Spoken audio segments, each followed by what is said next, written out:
Hello,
hello.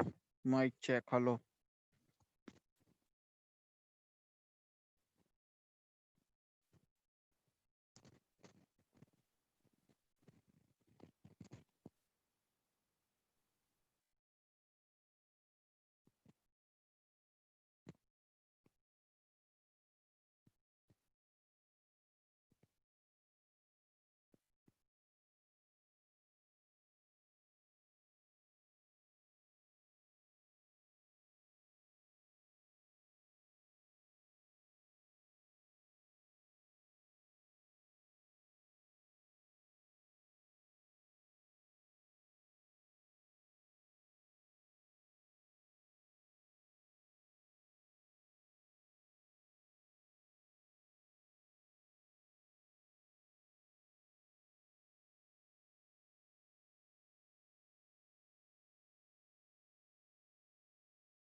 Hello, sir.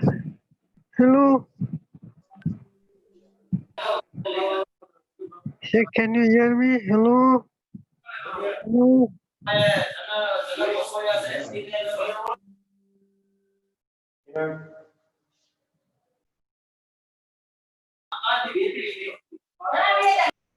Ufu fine fine fine. Ugu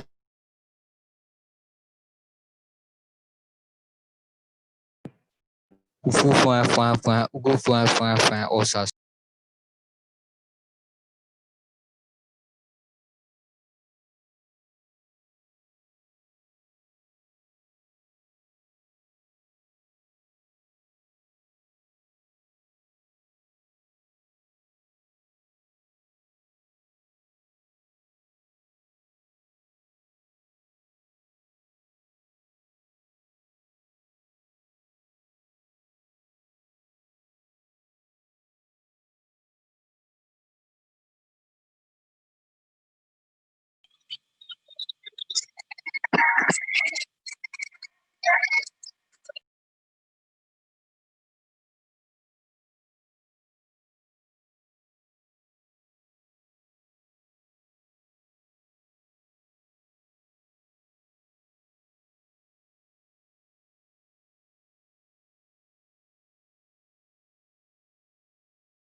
Hello, hello,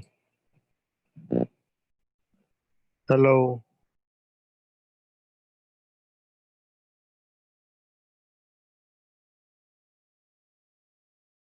I'm sharing other link to you. I mean,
hello, Mr. Dio, Pastor Dio.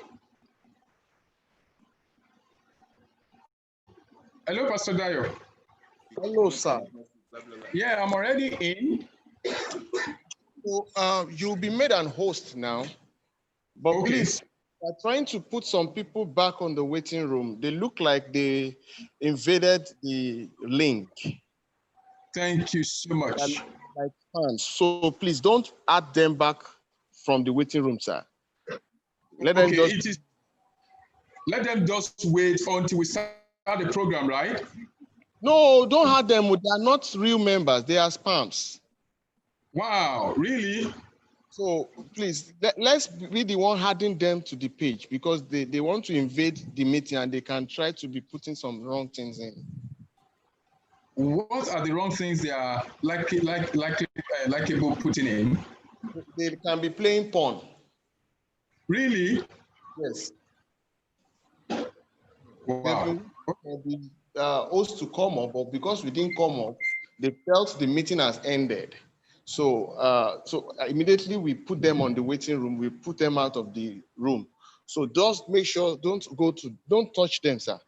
Just continue. Okay. We handle them. Okay, that's Mr. great. Akikumi, please make Apostle favor the host now, please.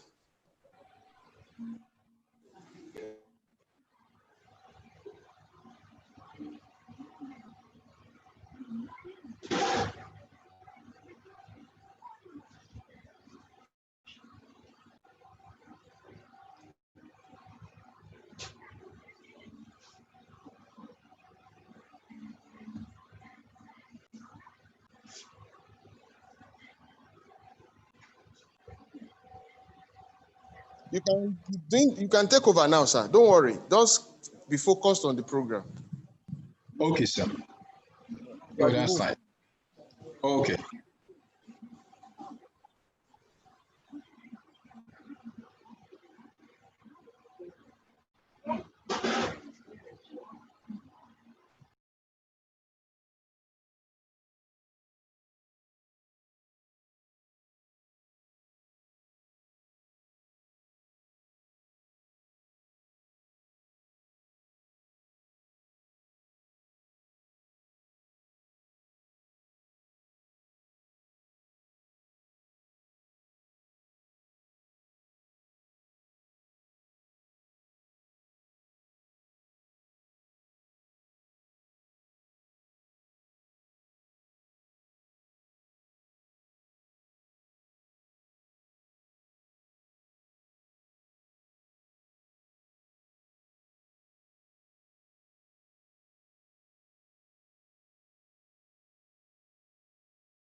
Go Corona. Hello, hello, Hello. hello, sir. Hello. Good day. Um, I want,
Hello. Hello, everyone. Hello. Hello. Hello. Hello. How's it? Hello. Hello. Oh, this is Father Moti, I believe.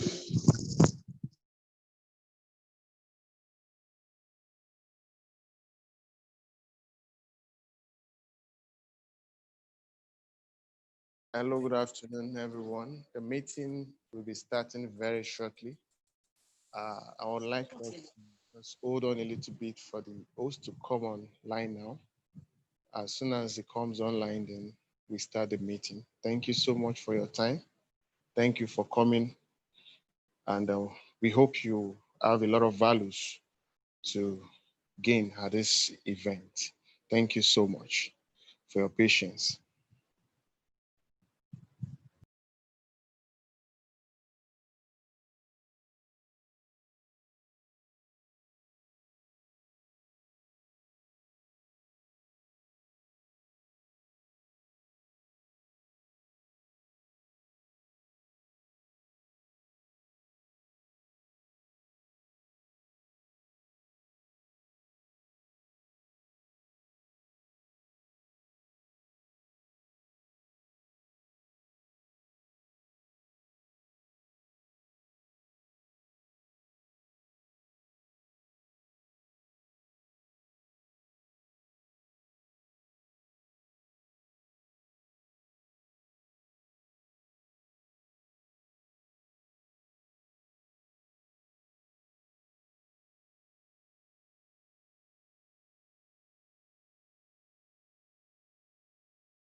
Hello, everyone. Good afternoon. Can you hear me clearly?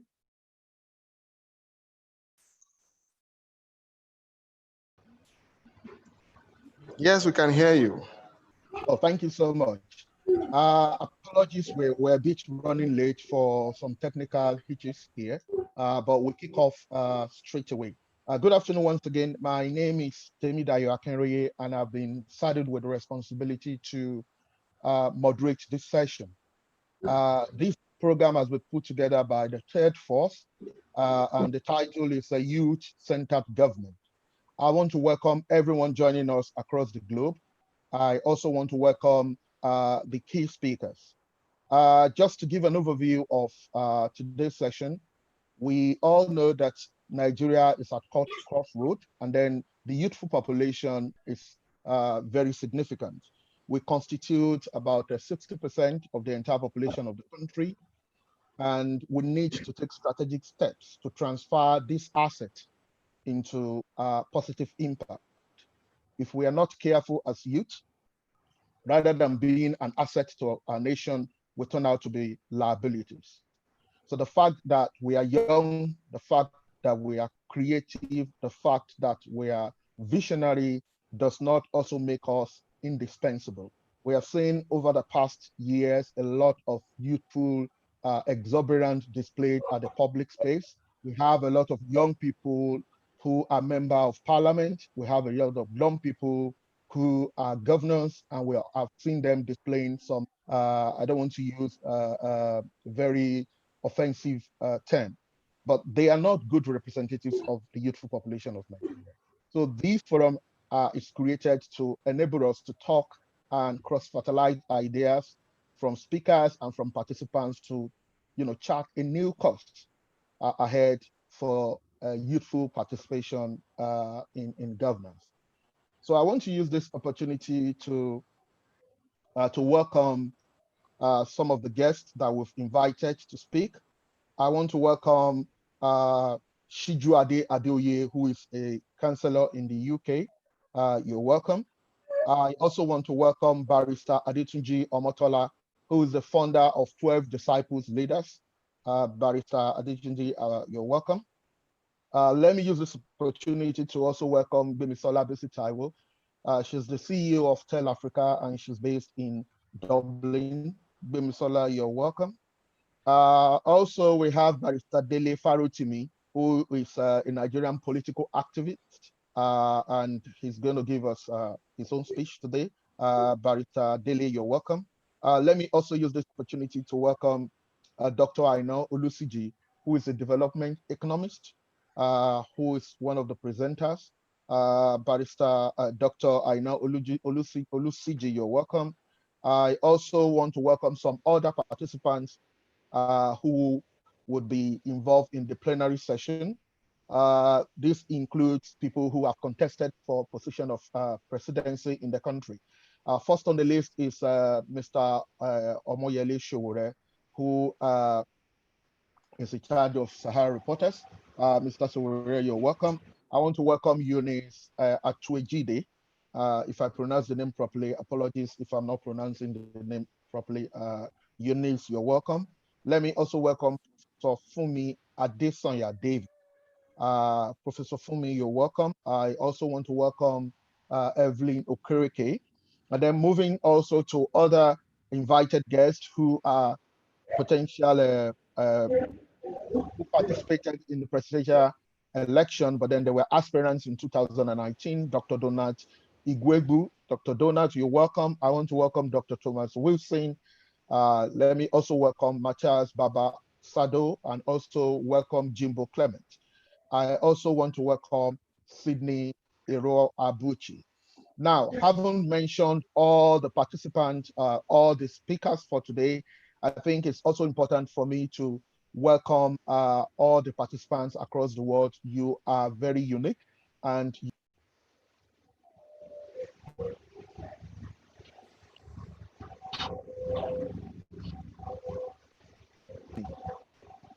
all right.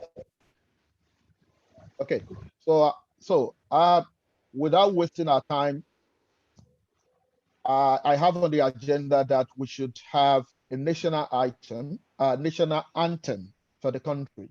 So call on Mr. Favor, Dr. Favor, to lead us with the national item, and then national anthem, and all of us will follow. Ladies and gentlemen, I want to say you're welcome, Howard. Thank you, Dr. Dio, for that wonderful introduction to Nigeria, kind of revolutionary intellectual democracy that I used to say.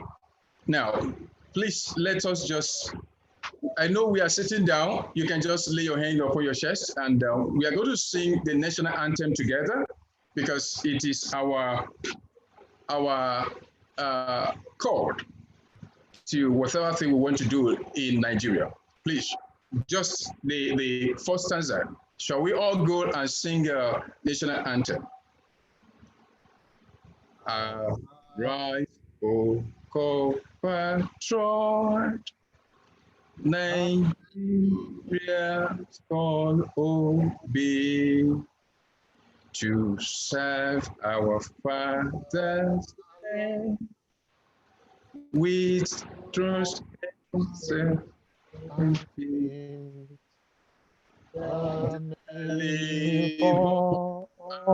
Our heroes shall never be to serve our nation in freedom, peace and unity. Thank you, thank you, thank you. Yes, we need to honor our fatherland, and that is why we make do of our national anthem. Over to you, Dr. Dio. Thank you. Thank you, Favor, for that leadership you've taken to lead us to the national anthem. And I think I will need to come back to you because you're the next on my agenda. And you as the convener of this program, you need to give us an overview of the third force forum, the concept and what it stands for. And you have 10 minutes, maximum. Thank you so much, sir. I want to appreciate our fellow Nigerians everywhere you are in the world. I want to say thank you. Please, my host, I wouldn't want to be distracted. That is why you see me not singing the national anthem as such. I'm trying to bring in some people that are coming in, so I don't want to be distracted. Kindly help us to, allow some people to come in so that I'll be able to concentrate on what I'm doing here. Thank you, Dr. Dio, and thank you, everyone. Third Force Forum is another revolutionary concept political movement in Nigeria. And last year, let me just give us a background of Third Force Forum. 2018, when everybody, the Nigerian, most of Nigerians, our youth are coming out and they are trying to contest for the third order of Nigeria seat. So these people, they have tried and they see that there's time for us to make a change, a very highly change for Nigeria. And I give it to them. We started the struggle together, and we are, sorry, I'm receiving Nigerians with, and we are plugged into the sea of political terrain of Nigeria. So we know very well that the two elephantine political party, that is the PDP and then, what do you call it now, APC. So they have been like a hook on the neck of Nigeria for many years. You all know the story, how they started. So this time around, the system needs to overturn. And what is the system, or who is the system? You and I are in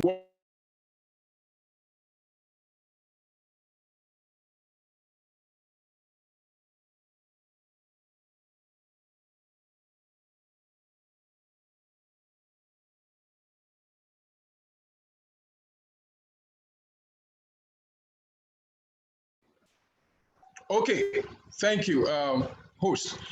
Now, we need to change the paradigm. The paradigm of political system of Nigeria, needs your touch, needs my touch. And that is why we came up with Thought Force Forum that constitutes of all the presidential, let me just say, new breed presidential aspirant candidate, of Nigeria, and then that contested last year, not the one that have been contesting before. At least the likes of Kislimu Garifradu Toye, Med Buhari, Sadu Baba, and other friends of mine. So they are there. And even Dr. Obi is also part of us. And then Omayele Sowore, my wonderful friend, is also there. We are about 30 plus, And so we think and we believe, then when we were talking about Third Force, the election then, the nation, the states, the stakeholders of Nigeria, they called us and they said that we need to come together and form a very powerful, formidable team and present a common front. So there and there, we conducted election, and that election resulted to bring in Mr. Fela Drotoye. So everybody, we were there, and we started the struggle.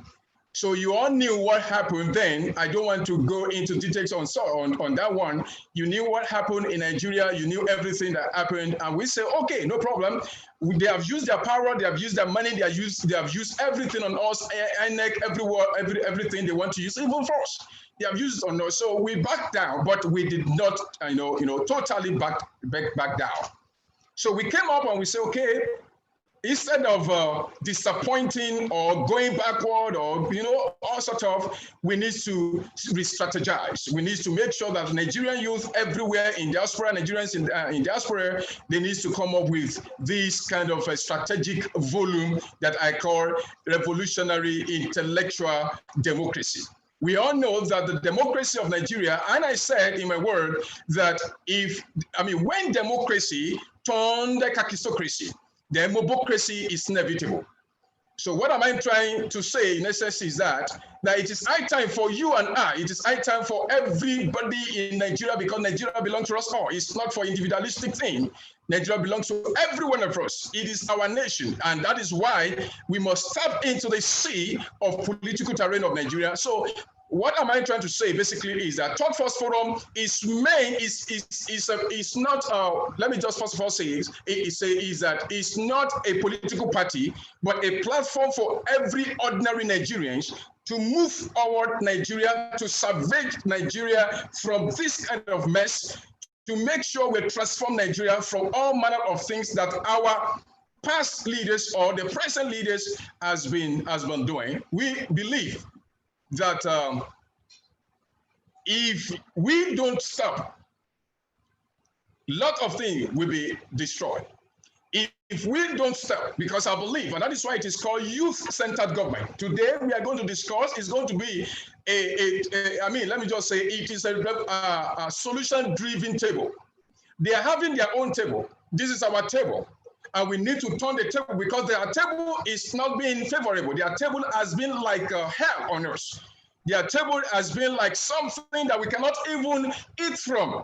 So you and I will see, we can see what is happening in Nigeria right now. So I don't want to go into details, because I'm going to come back again and give my little cent about what is happening and what everybody must step into in Nigeria. So basically, Third Force Forum is for political experience, new breed, that is people that have not even one way or the other tested politics, because they believe the concept of politics in Nigeria is different from even the politicians. It's different from ours. So we want to take the bull by the horn and move Nigeria forward from these people that has been mortgaging our lives all this while. Thank you so much.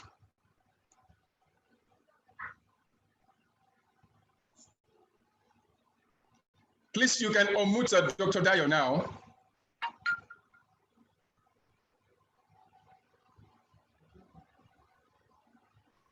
Thank you very much for that very brief and also comprehensive presentation from Favor.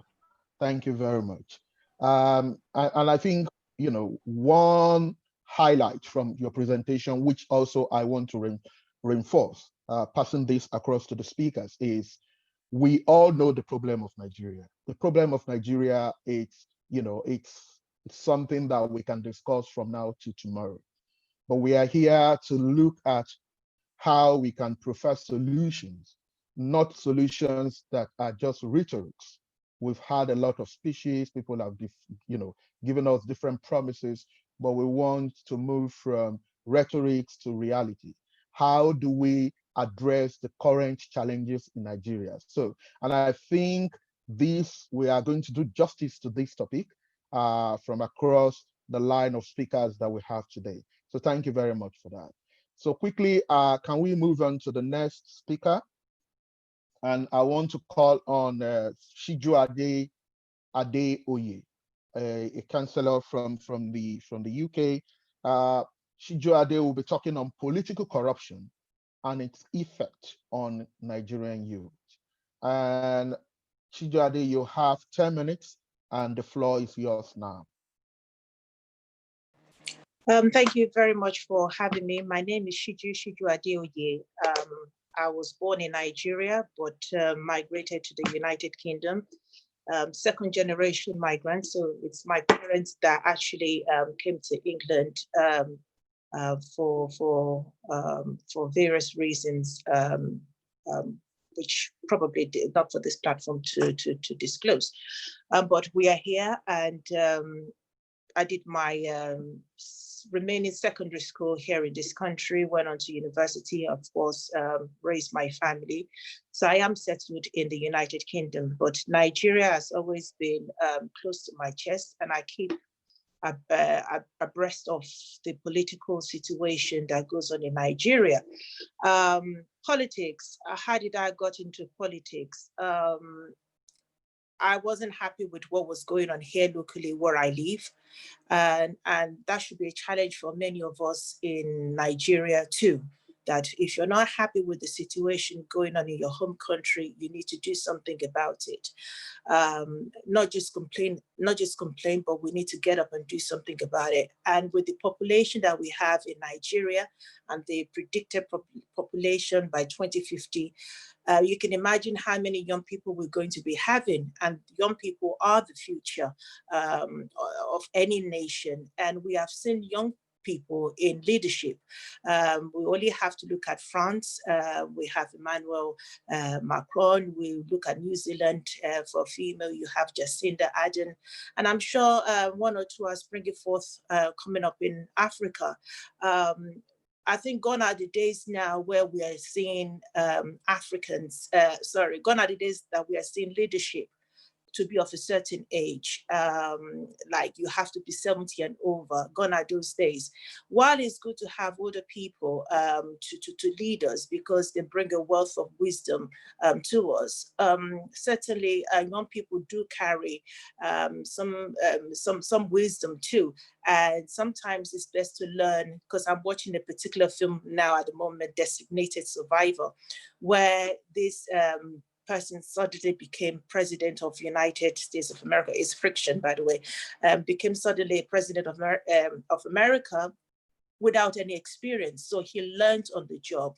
So I think what the times and seasons is telling us is that, young people need to be given a chance, and it's time that young people are given the opportunity, but then are the young people ready? So those are the issues that I wanted to address. I want to look at it both in political context, economic context, sociological context, and as well as technological context in a minute. But before I delve into all of that, I wanted to just skip back to the history. Where are we coming from? To be honest, because prior to independence, Nigeria is going to be 60. We gained our independence 60 years ago from the British rule, the British colony. How have we progressed and how have we developed? Prior to prior to independence and, the first, when we talk about the first republic, we had the likes of Nnamdi Azikiwe, for my fellow colleagues that are not of Nigerian origin, who wouldn't know our history or background. Maybe I need to delve into that for a little bit. So we have Nnamdi Azikiwe in 1944. He was the very first public official to be investigated, with discrepancies in terms of the firm and the bank he established, that his family established. And it went on to Adegoke Adelabu, the likes of him. And post independence, we had Yakubu Gowon. And I think the person that really dealt with the issue of corruption in Nigeria was Murtala Mohammed, but he was short-lived. He didn't live long. His tenure was even, I don't think it was a year, but he brought a lot of reformation, and he sacked a lot of his large number of civil servants, government officials.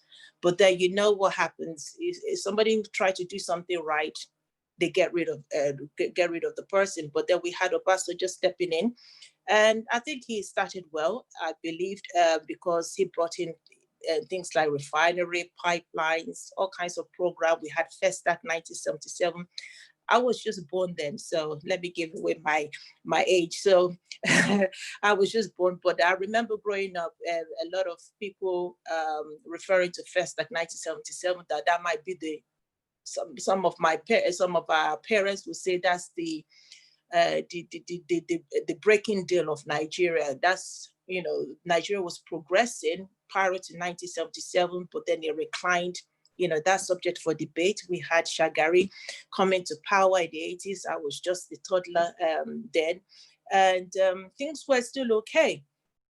And then Buhari came into power, and we liked him. We liked him because he had this no-nonsense approach. He was military, the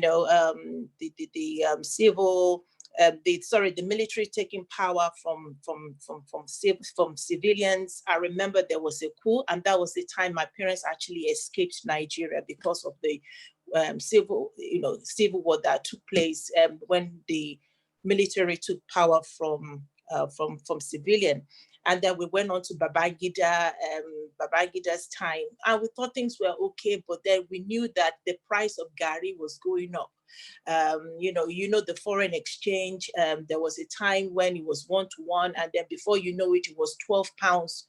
12 naira to £1.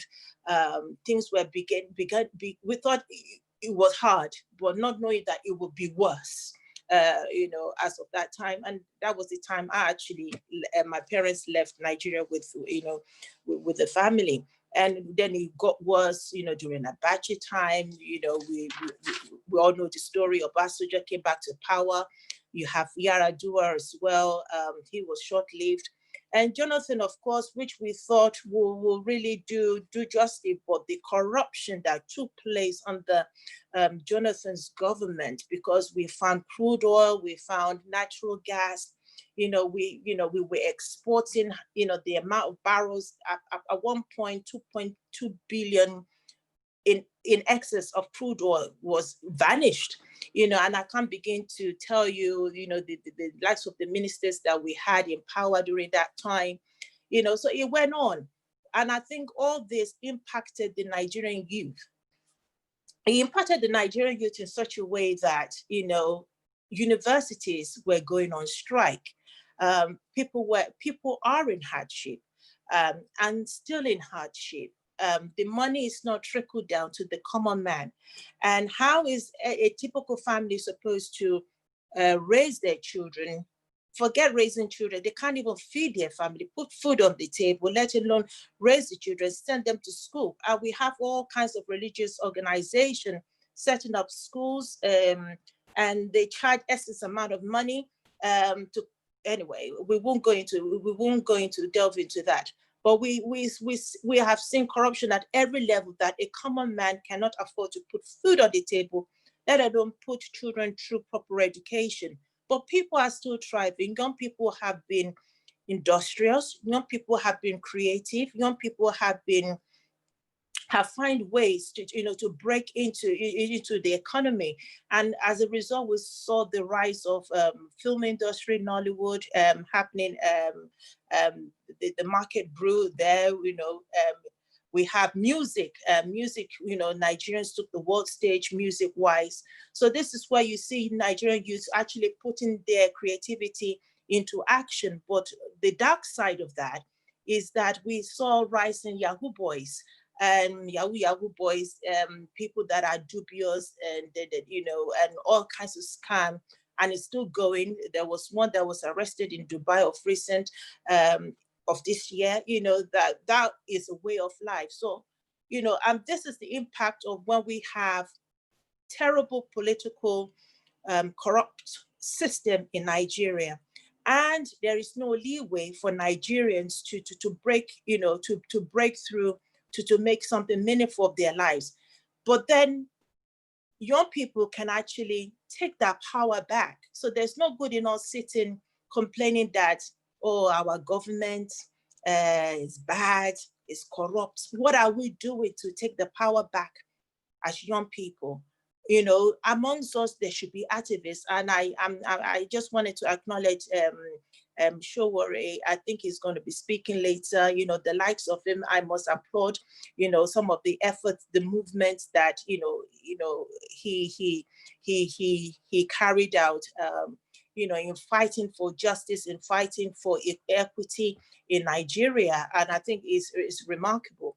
But, there's more and more that more people need to come out and not be afraid. Even here in the United Kingdom, we are not, we still speak up and we still speak out against what is not right with the political system here in the United Kingdom. So I wish the young Nigerian people will do the same, until we start taking our place in various sectors. So not just the music industry, not just the film industry, not just the sports, I didn't talk about sport, not just the sports industry, but even the political space. We need to take our space. But I think the problem we have, and what I saw in the last election, was that we are aiming too high. Well, it's good to aim high.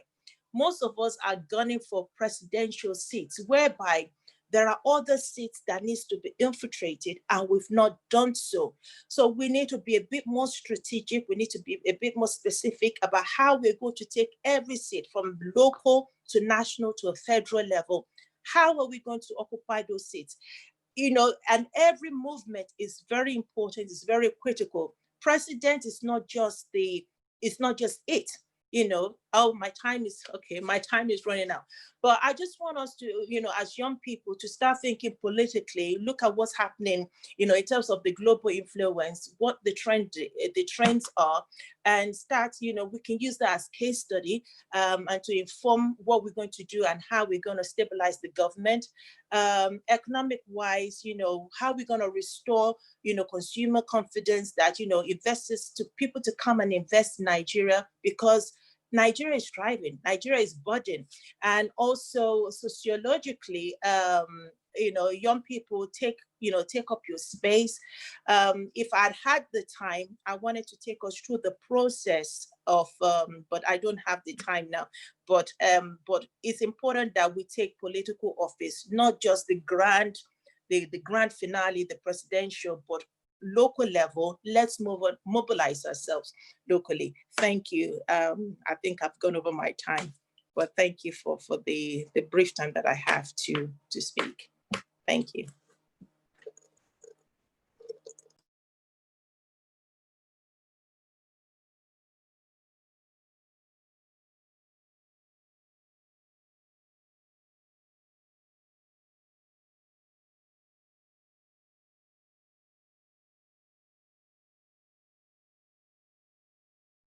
Thank you very much, Madam, for your presentation. I think what is important from your presentation is you took us back to the history of youth involvement in politics in Nigeria, and you highlighted the fact that what we're seeing today is not new, that have been a historical perspective to corruption in Nigeria, and this is very important. So I think the panel will also do justice to this topic about corruption in the plenary session. Thank you very much. Now, before I proceed to the next speaker, we are running out of time, so I would want us to stick to the time allocated, which is 10 minutes, so that we could give others opportunity to talk. Let me invite Barrister Adetunji Omotola, who is the founder of 12 Disciples Leadership, to give his speech on breaking the barricade between women in leadership. Maybe his or her, perhaps, because that is not showing in the name, but apologies for my address. If I address you as he and you are her, I'm sorry about that. So the breaking the barricade between women in leadership and political fear in Nigeria. Barrister Adetunji Omotola, you have the floor, please.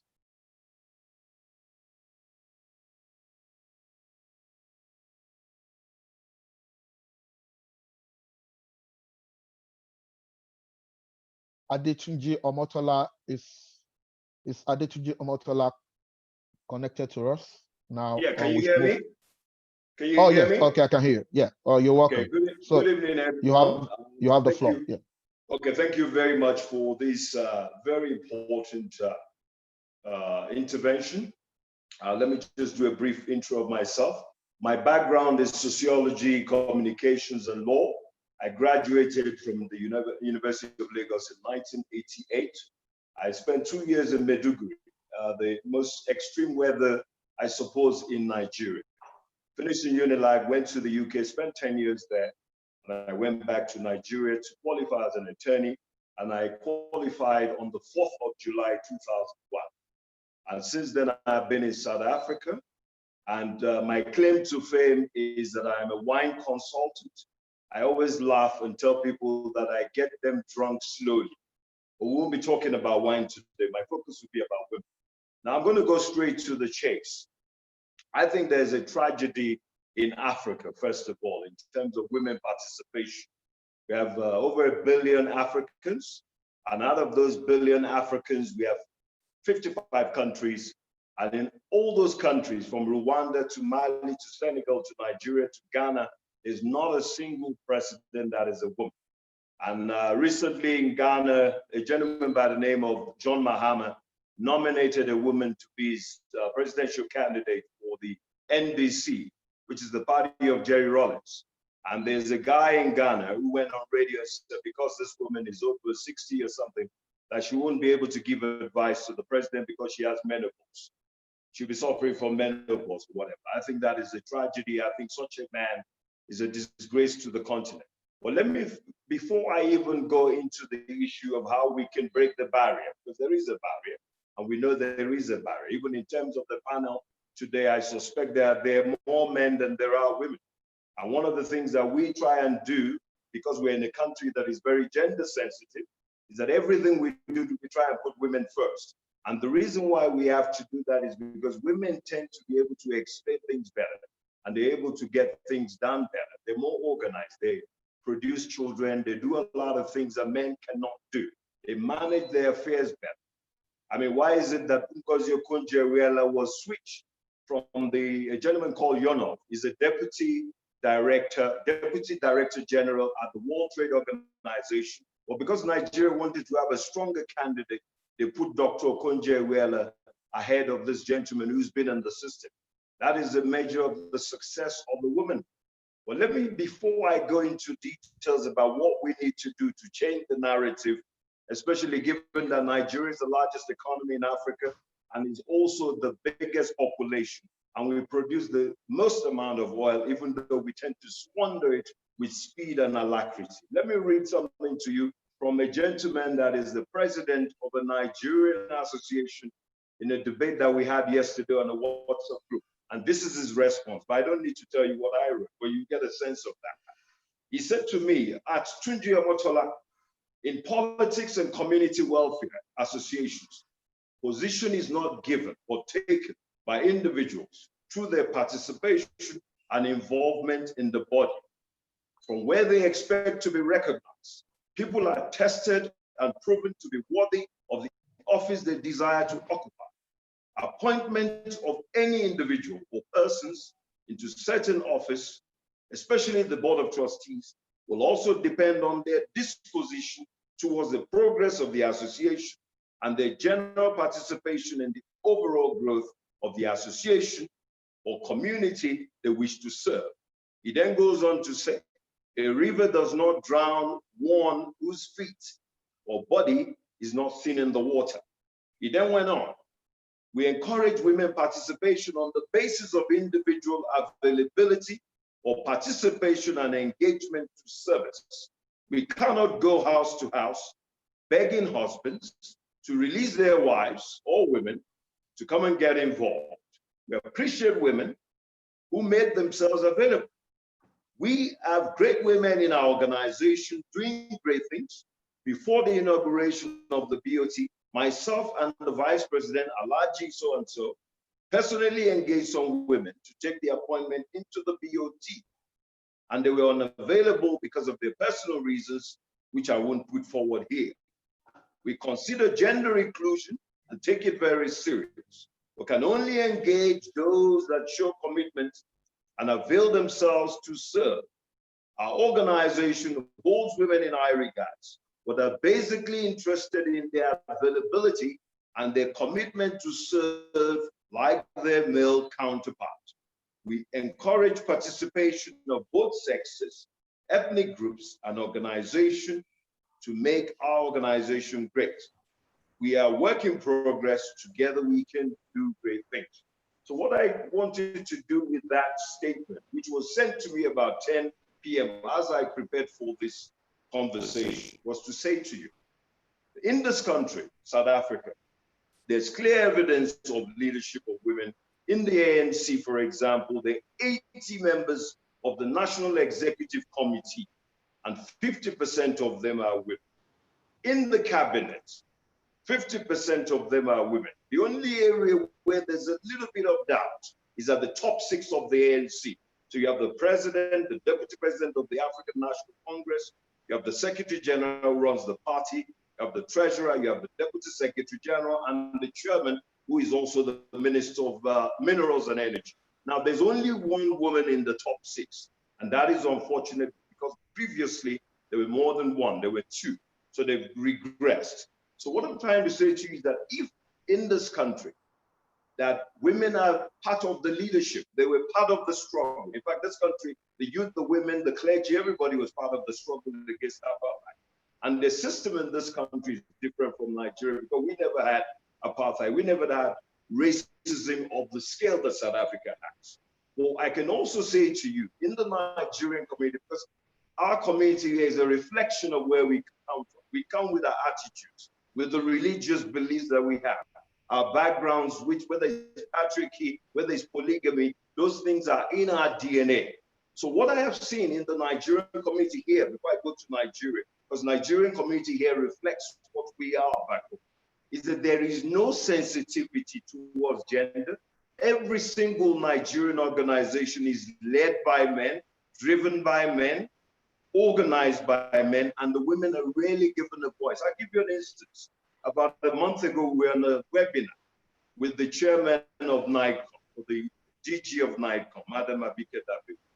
And I've seen this across diaspora, whether it's in Europe, America, same failure. The women are not given the opportunity. And where they're given the opportunity, they make them women leader or something very pedestrian. So my sense is that even in diaspora, we are not doing better than back home where there's a lot of conservatism.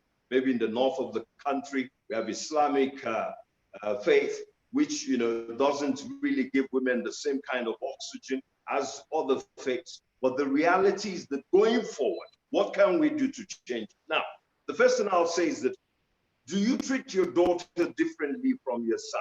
Do you send your daughter to a sewing school or a nursing school, and you send your son to a medical school? If you don't do that, then that's great. But if you do that, then that's wrong. The second thing is that men must champion women's rights. The idea that, look, I'm a member, well, I'm not a member, but I'm an associate of WIMBIS, and I wear what you call this now, a band on my hand. I got this at WIMBIS last year. Why did I get it? Because I went to support a woman who was running for governor. Well, out of all the guys who were running for governor of Lagos last year with Sanwo-Olu, I think there were only about 4 women. And those women didn't have any money. And we're running around in places like Agege and Mile 2, and we're moving in a convoy of 2 cars. And when we see the other contestants, they come with about 30 cars. So there's already a disparity between the resources that women have in Nigeria, especially those who want to contest elections, because most women don't have the resources that women have. Sorry, most women don't have the resources that men have. So on a resource base, the women are shortchanged, but they don't have that kind of money. Secondly, when they want to run, they have to go and get permission from their husband, which is good, because you need your family to support you. Thank you. Your time, sir. It's time. My time. How many minutes more? It's over now. It's okay, over now. Thank you. Okay, I've made my point. Thank you. Thank you very much for your presentation, which is spot on, and I don't think we can put it better. I think one of the highlights of this presentation is for men to champion the cause of women participation in politics. And I put this question to men out there who are married. How many of you are willing to allow your wives to participate actively in politics? And what I mean is this: politicians, they meet in the midnight. Some of these caucus meetings are done in the midnight in hotels. Are you willing to release your wife to attend those meetings? So perhaps maybe the challenge of women participation in politics is the problem that men should address. So thank you very much for that, Barrister. Now let me quickly move to the next speaker.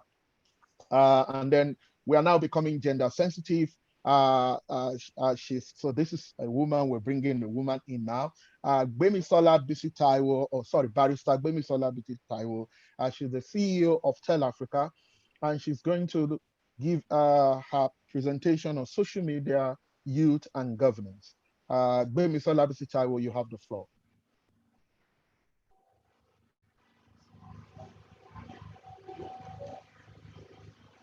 Please, you can unmute yourself. Okay, so my time starts now. I'm not going to do another introduction because I have a lot of things to say with limited time. Okay, so basically I'm going to ask us a question. That's how I'm going to start my session. And it has to do with this sentence that has been trending for a very long time, that's lazy Nigerian youth. As a youth that you are listening to me right now, do you think that Nigerian youths are lazy? Definitely you can't answer me, but I'm sure you have an answer to yourself. But I will say that we as Nigerian youths, we are not lazy. Nigerian youths are not lazy at all, but we want the easy way out. The generation of youths that we have now, they really want the easy way out. Remember what I'm talking about today is social media, youth, and governance. So I'll be linking the 3 things together, and I will, so that you can have a clear picture of what the governance of Nigeria should be with the involvement of youth, with the inclusion of youth and the power of the social media. So that's what I'm actually going to be talking about. Before I move forward into my first topic, let me say, I'm going to cite this story to all of us. It's a story about a child. The child stole 500 naira from his mother's purse. And the mother was beating him, trying to chastise him. And so people, while he was being beaten, the mother asked the young boy of about 7-year-old that, what do you want to become in future? Because you just stole. It is believed that if you're doing something, you could graduate in the future and become what you have been doing. So this little boy that just stolen 500 naira, his mother asked him, what do you want to become in the future? Okay, so the answer will amaze you. The young man said he wants to become a member of the National Assembly in Nigeria. What does this imply to you? Because the National Assembly our representatives, but from the rhetorics, from the things we see around now, we see embezzlement, we see a lot of things going on there. We see money that cannot be accounted for in the general government, in the government generally in Nigeria. Different, and you know, the NDDC saga, you know what is going on in NCDC, and a lot of them like that. So as youths, as children that are growing up, what do you want to become? Are we looking at those ones who are right there that cannot make a difference right now? Is that what we are looking at? Or do we want to turn a new leaf? I think the best thing for us to do is to turn a new leaf. Nigerian, when I was looking at Nigerian youth myself, when I saw my topic that I was going to talk about yesterday, I thought about Nigerian youth. Who are the Nigerian youth? First of all, the definition of Nigerian youth, according to the youth policy that we have in Nigeria, it means people of the age bracket between age 15 to 29. Age 15. I want to be sure of what I'm saying now. Initially, it wasn't like that. Initially, it was something else. It was something else until May 24th, 2009, when a new policy was published by Samsung Lalong. So when that policy was published, that was when the new youth age became 15 to 29. It usually was 18 to 29, but the African Youth Charter is 18 to 35. Now ask yourself, where do you fall in? Just like Shiju said, Shiju happens to be in the 77s. That will be my age bracket too. So where do I fall in?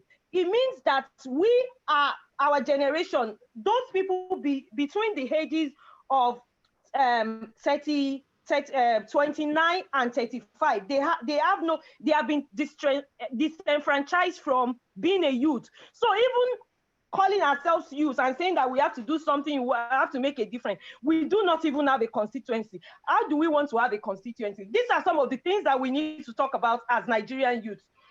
Nigerian youth have not been able to achieve the level of inclusion required to gain representation in politics as a result of some things. Number one thing is leadership deficit. So the leadership that we have had, I'm not going to go into history. We have leadership deficits, and we all know that. Money politics is going on in Nigeria, and that is the order of the game. Money politics. People pay to win. People sit back. I'm very angry at Nigerians generally because they sit back in their house. I've been very close to people who are politicians, and I know well that when an election is about to be rigged, the best way to do it, to rig an election at poll, is when people don't come out to vote.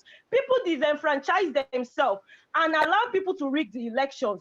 So what is it? And then some people pay money to get the election rigged, and we let this happen. And then we come out and say somebody Buhari is not doing very well. How do you expect Buhari to do very well when you did not come out as a youth and vote? We only see on social media to do some other things. I will tell you the percentage of time that Nigerians spend on youths of Nigerians spend on social media as we go on.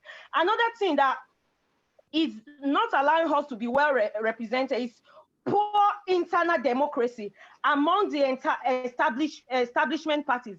The establishment parties will be those established parties like PDP, APC.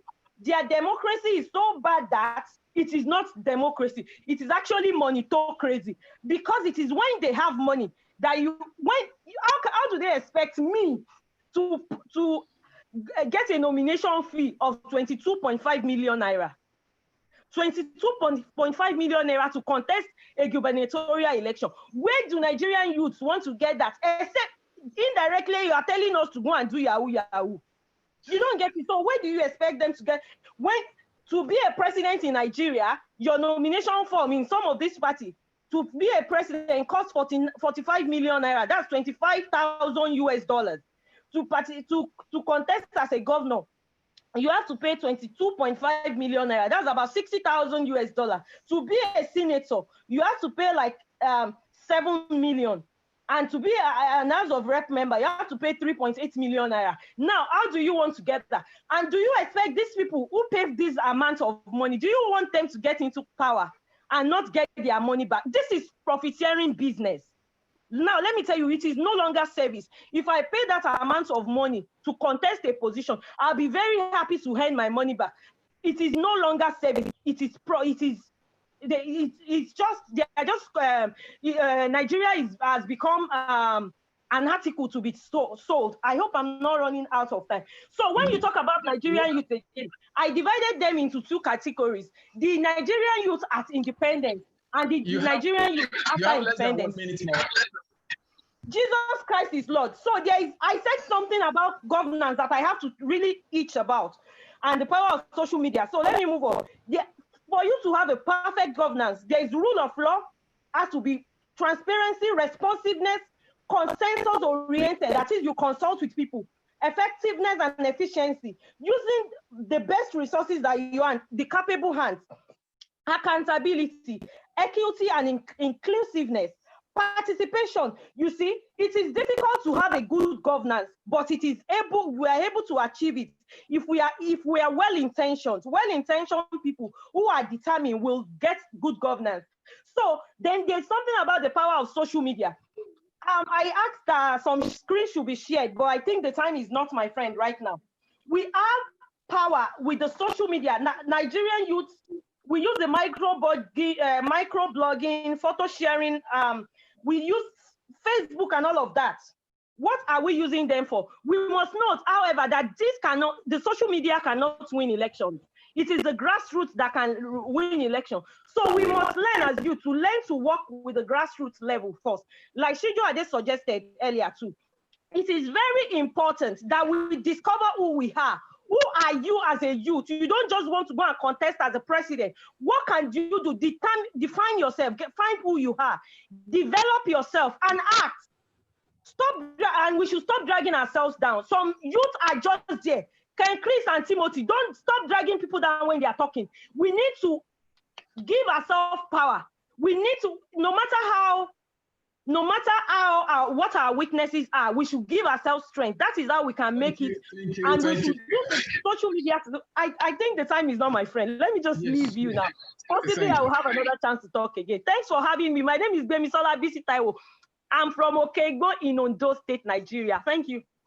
You're welcome. Thank you. Thank you very much, Gbemisola. I can see how passionate you are about this topic, and I can see how eloquently you have, debated the topic that you've been given. And I think it's very important, really. So, I don't know. I think it's important to highlight the fact that age is not what determines who falls within the bracket being of a youth. You could be young in your mind, so it's not about how old you are, So we have young minds that are 60 years old, on the light mode. And I think the highlight from your presentation is that the political system, especially from the political parties, is incentivizing corruption by asking people to pay millions of naira. So thank you so much for that. So let me quickly move to the next speaker, and that's Barrister Dele Farotimi, who is a politician, and the topic Dele will be discussing is a trap in the closet and the way out. What did you say? I say it's not a politician. He's an activist. He's a barrister. Okay, sorry about that. I said political activist. I'm so sorry. Yeah, political activist, and and he has been given a topic that is relevant to the leading political organization in Nigeria. So as a political activist, I know you have a lot to say. I know you are boiling now, and I know you will address this topic with every energy in you. But let me remind you, you have 10 minutes. The floor is yours. Thank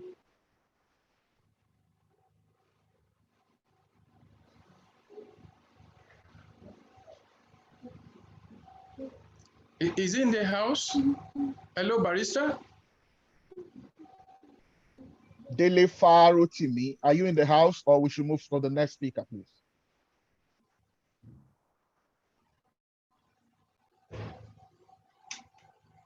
I was muted. Oh, All sorry. right.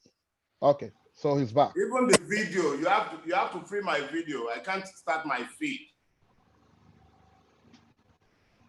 Okay. Don't worry, you can disabled my video. Yeah. Sorry. Okay. Continue with your presentation. The admin will set it out. We'll sort that out. Are you okay now? Okay, you are in. I've started it now, I believe. Yes. We all know how you look daily. I'm sorry for that. Yes, I am a Luddite and I really don't know much about IT, but I think finally you managed to bring me on. I'll try my best not to stay beyond my time. My name is Dele Farotimi. The carpenter was kind enough to invite me, and I'm grateful for the opportunity to speak here today. I've listened to a variety of speakers, and then I look at the topic I've been given to speak on. It says APC, a trap in the closet and way out. Well, I'm going to be that student that could not answer the exam that had been set before him, but instead elected to answer the question that he had studied for, if that is how you like to characterize me, because I have a slight disagreement with the context of the question itself. It would tend to suggest that the problem is with the party, not necessarily the APC, but even the PDP before it, or any one of the successors that might come after them. I disagree vehemently with that worldview or perspective. I am of the opinion that it is the Nigerian system, the governance system itself, that is intrinsically and inherently evil.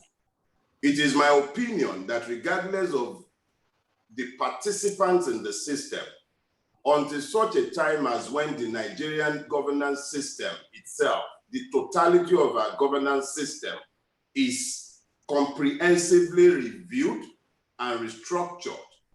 The buzzword that most people do not like here is the word revolution. But I have tried my best in the last few weeks to seek to normalize it for us so that we understand that it is not a word that connotes violence. It only means violence in the ears of those who do not seek any good or change for Nigeria. It is impossible that anybody would accede to power within the current governance system in Nigeria and fail to be corrupt. The lady who spoke earlier on concerning the young boy, 7-year-old boy who stole money and then went on to confess an ambition to become a member of the legislative houses.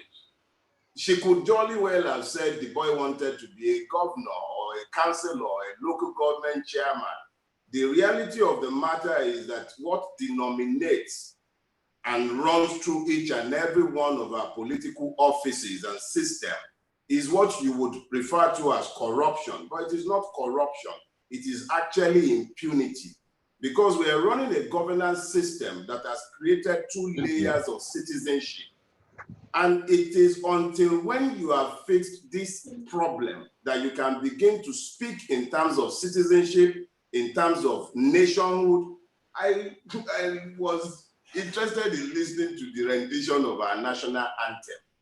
The word is itself inherently oxymoronic, national anthem. In what way has Nigeria attained nationhood with the division into 36 states, 774 local governments, the despoilation of our land, the impoverishment of the people, and the institutionalization of a feudalized democracy? What has happened is that rights have been aggregated and persons presumed to speak on behalf of what should be citizens, but what have become subjects.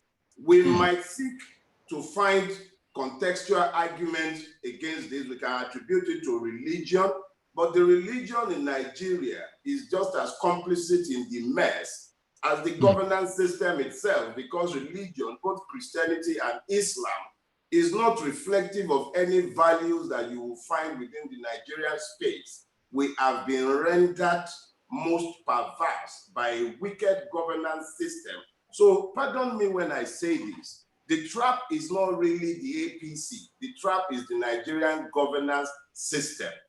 Who was in APC yesterday that wasn't in, who is in APC today that wasn't in PDP yesterday? And the truth of the matter is that even the smaller parties, however well-meaning you might be, working with within this system will ensure that you become compliant or you will be kicked out. The only persons for whom this system has no space are the honest men and women who genuinely seek change. I believe my time is coming up. I heard Oga Moderator coughing just now. No, it's not by your time. I'm sorry about that. Oh, okay. I thought my time was coming up. But the key thing really is this. We can do what my grandmother, may God rest her soul, will call kafi etesile kapalapalapa.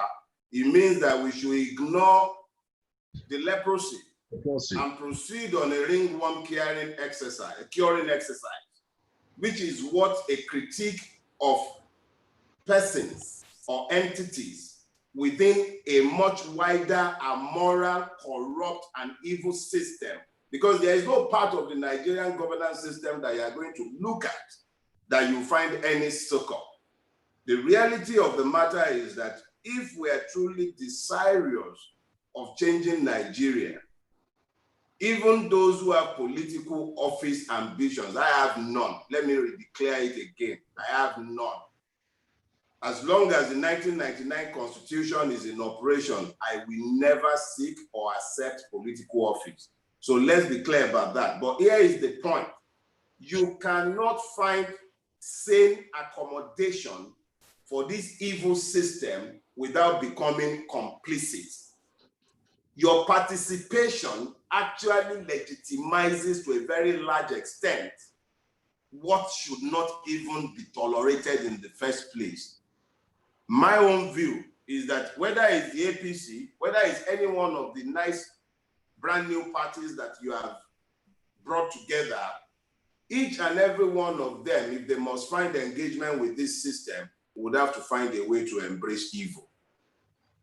So for me, it is not the parties, even though the parties are complicit and they are part and parcel of the mess. The problem in reality is with our governance systems. Thank you very much. Wow. Thank you very much. I didn't read for the exam now, so I had to set my own question.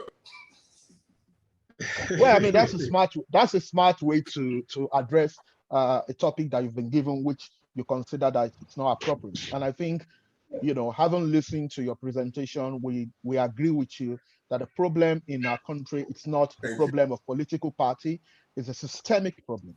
And it needs to be addressed as such.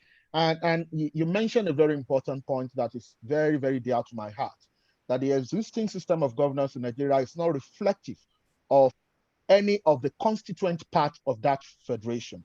So therefore, you know, there is an element of oxymoron in the constituent of our national item. I think I would take that as a good lesson learned for today. Thank you so much, Dele, for that contribution. So let me call on the next speaker, which is Dr. Aina Olusiji. Dr. Aina Olusiji is a development economist, and we will be talking on the impact of youth-centered government on Nigerian economy. Dr. Olusiji, you have the floor, please.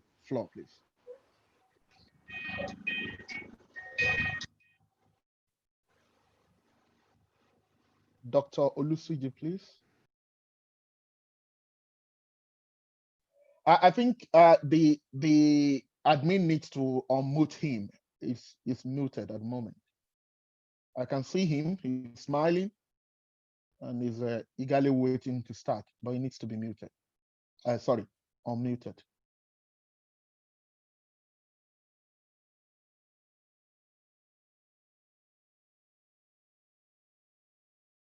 His identity on Zoom is Olusiji Aina. Yeah, you are now live, Mr. Aina, or Dr. Aina, sorry. Thank you so much, Dayo. I really appreciate that. And then I want to commend all the previous speakers. They have spoken so eloquently. Specifically, I want to thank Dele for that very expository lecture that he gave to us. So I don't need to do any much of intro about myself. It's something that every one of us here, we are pretty much passionate about in terms of what has happened to Nigeria, especially maybe in the last couple of decades. Unfortunately, just like Dele said, it's a function of the system. It's not a function of the political party. And you can, kind of flash back to previous governments of President Olusegun Obasanjo, down to Yar'Adua to Jonathan. One thing you cannot take away from this country, even though the entire system is designed in a corrupt way and designed perpetually to fail Nigerians automatically, we still have some very good chaps who have done so well in terms of our economy. The likes of the current president of the African Development Bank is one of the products of this country, and it's making us proud globally. No matter what happened, you can see exactly how he has transformed the African Development Bank in the last 5 years.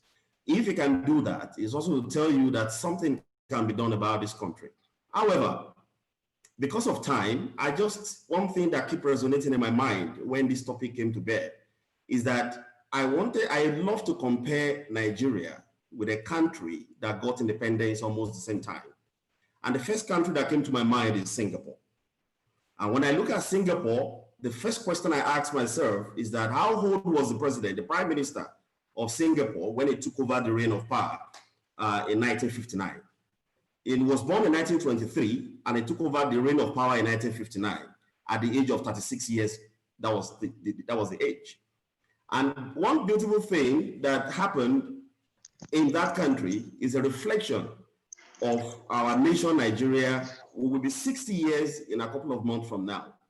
And honestly speaking, if you look at what we need to celebrate about, we should not just take stock of what Nigeria and Nigerians have achieved, but also we must start to rethink and then reimagine a bolder and better future for ourselves. We've gone through different and difficult times as Nigerians, and we have been able to build our strength from strength to strength over time. And the only reason why we're able to do this, despite the avalanche of corruption and the challenges that are available in this country, is because of our determination, our resolution to forge ahead, to exist, no matter what happens. In other words, every time or any time a Nigerian wakes up from bed, the first thing that comes to your mind is that I must survive, irrespective of the challenges of this country. And that is one thing that has kept you and I going. And that is why we are having this conversation today. There have been a lot of impossibilities and difficulties over time that we have seen that we thought are unimaginable, that cannot be resolved. But how did Singapore, how did they resolve that problem? How are they able to walk through it and ensure that they have a country that today you can reckon with, that is one of the major countries of the world? In fact, is a major hub across Asia. One of the things they do, per se, is the fact that they believe in themselves. They came to terms and agreed that this country must work. And they believe that the economic transformation of Singapore must happen through the collective contribution of the individual Singaporean. And I want to tell you that they don't even have the kind of natural resources that Nigeria has. They don't have oil, they don't have land, they don't have anything. They were surrounded by water, but they were determined, they were resolute. And so, if the president came to power at the age of 36 or thereabout, you will agree with me that he was also a youth. I love the definition that Madam Bini gave about youth, but for me, youth is not a function of age, but it's a function of our thinking faculty. It's a function of our reasoning. It's a function of how we look at things. You can have someone who is 20 years old and he can reason much better than someone who is 65 years old. You can also have someone who is 26 and they will be behaving like a 5-year-old child. So in other words, it's a function of whom you are. It's not a function of your age. Age is a number. And no matter how you look at it, we need to begin to look at Singapore case study. Now, quickly also, if you also look at what Singapore did in terms of what the first president did, which is Prime Minister Lee Kuan, he believes that there are certain things that they need to make happen. It's a very difficult terrain. It's a terrain that is filled with impossibilities and difficulties. But they were determined to convert those difficulties and impossibilities, to transform the economy of the nation. No wonder they built one of the biggest airports in the world on the water. That is one concept that you can take away from Singapore. Just a few days ago, I was listening to what's it called? One of the ministers. Maybe I should mention his name because it was all over the social media for transport. Because they've been in recent debates at the National Assembly over a clause that was inserted in the loan that we asked for in China. And somebody was saying it's not out of place to cede the sovereignty of this country, not in terms of giving it away, but in terms of giving the borrowers the opportunity to come and take over their assets if we are not able to pay. In other words, the concept of that borrowing, of that project, has been designed to fail from the beginning. You cannot see China propose such to Dubai. They can't propose such to Singapore. They can only propose it to Nigeria because they know we don't have leadership. Again, very quickly, I listened to the Prime Minister of Singapore and they asked him, why is Singapore succeeding? And one of the things he said is, we dealt with corruption from the top. We didn't deal with corruption from the bottom. In other words, I'm not interested in those guys who steal, who are young folks, who are young entrepreneurs who are struggling to survive. I am interested in that deputy prime minister, in that president, in that senate president, and those guys who are the top of the echelon of power, who stole, to show them as an example to others why they don't need to steal. And that is why the economy works. Quick one as I round up. What do we need to do as a way forward? Nigeria, we can have a new Nigeria, but we must critically look into nurturing the Nigerian of our dream. In other words, there is no time for talk the talk. This is the time to push. We must push until something happens. We must continue to speak. They must continue to hear our voice. The set of people we have in power today are not the kind of people that can provide the economic solution for this country. We need to keep speaking. We need to keep challenging the status quo. We need to begin to provide models that can override what they are doing.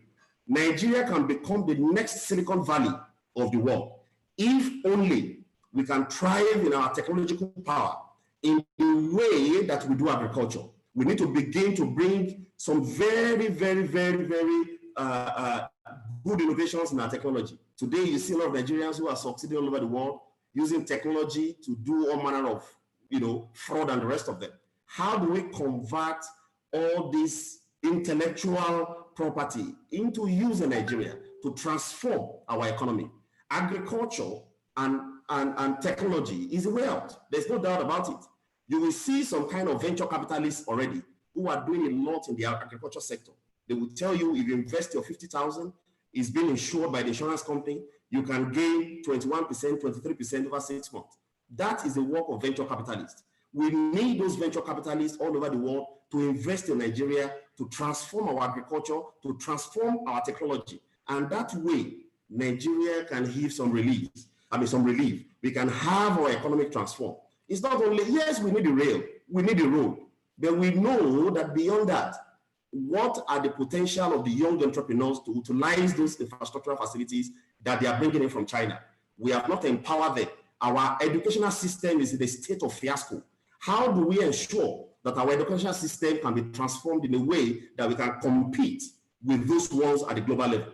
In conclusion, you will agree with me that all the Nigerian tertiary institutions and universities don't have a viable business schools that can transform our education system. If you want to copy that, the universities must begin to work as business owners, as entrepreneurs, to transform our education system, that we give Nigerians the opportunity to be able to work together to make our economy functional. Thank you very much. Thank you very much, Dr. Aina, for this robust presentation you've given.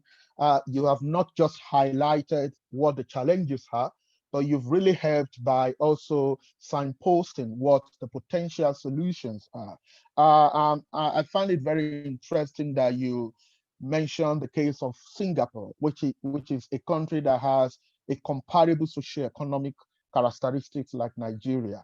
And that's quite interesting, because what is happening in Nigeria at the moment is we are imposing Western models that do not, speak to the reality of our country. And we need to begin to critique our democracy to know whether is this the kind of democracy that will work for us. So these are some of the critical questions you pose to us. And I like the fact that you mentioned agriculture and technology and the need for us to invest in education, productive education. Thank you so much for that. And I think these are some of the lessons that we take up. So now we've come to the end of the first session of this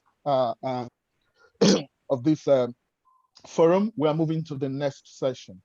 And this next section would involve presidential candidates in 2019 election, which I've mentioned their names, but then I'll give their names again.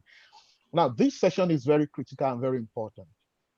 It's important because the participants of this session have listened to all the speeches that have been given, and they would now be debating this with respect to providing some solution going forward.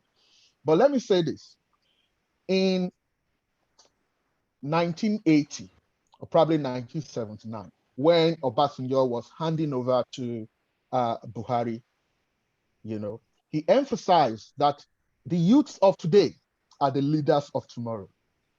20 years afterwards, 1999, Obasanjo came back and became the president of Nigeria. The question is, where are the youth and when is tomorrow? So let me now invite the following people to address this topic. Youth. Let me welcome again Omoyele Sowore to start with a push on this topic and try to, I know we all know Yele, and Yele, you're welcome. If you're connected to us, you're welcome, and then you have 10 minutes. The floor is yours.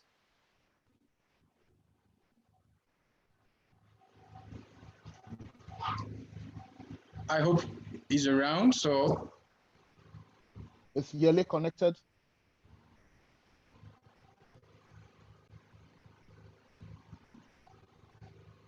Hello. Hello?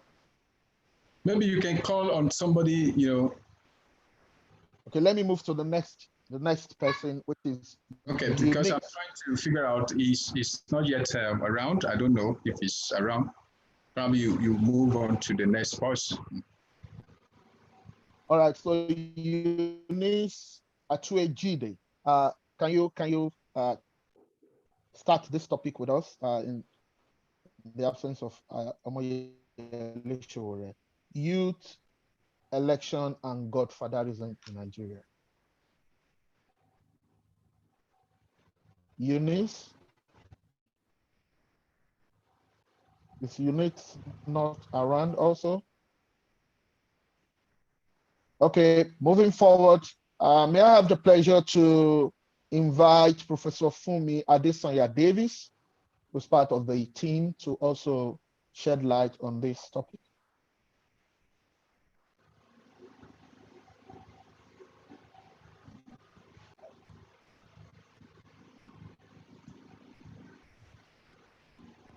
Funmi Adesanya Davis. Right, okay. Let me move to Mrs. Evelyn Okere. Is she connected to us? I don't even know. All right, okay. Now we have other people listed who are presidential aspirants in 2019. So these are not candidates, but they are aspirants, which means that they have a vision for the country. Hello. And oh, hello. Hello, Dio. How are you? Good afternoon. I'm fine. Good evening. So we have Evelyn. Okay, I've seen your face here since the beginning of this program. So yes, you're welcome. So you have the floor to address the topic on youth, election, and godfatherism. Okay, my name is Evelyn, the vice presidential candidate of AMP. Participated in the 2019 just concluded election. It's 2020. Youth and godfatherism, you have to look at it from 2 points. in all politics that is played all over the world, when you talk about youth, you talk about innovativeness, zest, the quick response or quick ideologies that can come out from an individual. And most of all, somebody that has the capacity to wield a lot of influence in his own given space. Now, godfatherism, of course, is when you have someone who has mentored someone to follow his footsteps, be it in a company or be it in whatever business or even politics. Now, godfatherism, and because of this situation, like the last speaker had said, or the second to the last speaker, about the system, the decadence of our system in Nigeria, it has made godfatherism look like it's really bad in the fact, because we don't use godfatherism the way it's supposed to be. I'm not supporting godfatherism, but somebody must train. So you have to work with someone that leads you and provides that stepping stone for you, which is always the issue here.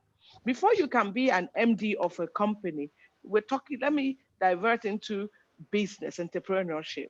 Before you can work as a managing director of a company, and before companies can pick you as a managing director, they would have seen your credentials to know that, yes, this is what you have been able to do. This is how you grew from this position to that position to that position before you decide to take a position like an MD. And somebody has to guide you. Somebody has to take you through. Somebody has, and this is normally the whole system all over the world. But the problem with our own godfatherism here is that godfatherism is used to probably build an empire of some sort, an empire where one person takes it all. Normally, it's always about more of dexterity to meet the apportioned needs of the people. Now, godfatherism in Nigeria has taken a new turn where a lot of injustice, a lot of manipulations, a lot of covetousness against the people. One person takes a decision, everybody bows to him. Nobody really cares what the general public is talking about. Normally, godfatherism is when the person is going out of point. The godfather is called to say, look, this is the man you pointed out for us. So he's derailing from what we're supposed to do for the people. And then you now notice that the person is now called by the godfather to say, look, people are complaining. But no, it is different now. It is either you're doing the way of the godfather or not. Even if the general population is crying out, it is his way or no way. And then it forms a little empire. Godfatherism in Africa is a total different thing. I give you why I'm saying that you must be mentored. There was a picture that was shared on social media where we saw where Obama was carrying the jacket of Bill Clinton. So you can see that Obama had been working with the Bill Clinton administration, even in his campaigns. And it was from there that Obama took that initiative step to fight for president of the United States. That is normally the way it should go. And then they come up and there's a support. There's to make sure that the party, the general motto or the vision of the party is provided, which has to do with putting the right structures and infrastructures and policies and all that has to do with government is put in place. Of course, there's always the politics and the power play, which is part of the razzmatazz of politics. But then the system must continue the way it should go. There are policies, there are constitutions. So, but here, it's a total different ball game, which is always, I don't know if it's a black man's mentality, because we all go to school and read a whole lot and come back with all sorts of certificates from the Ivy League schools. And then when we come here, it's a shadow of what we learned. So for me, godfatherism in Nigeria is totally not what godfatherism should really be. Let us not look at godfatherism as if it's bad. We can look at the case between Oshomole and Obaseki. Someone said, oh, godfatherism is bad. And then he comes out and wants to be the godfather. Godfatherism is not to impoverish the people. It's not a conspiracy against the people.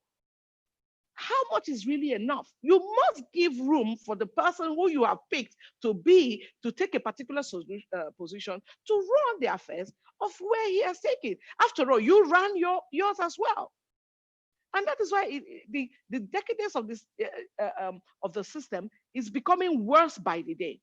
Like they say, absolute power corrupts absolutely.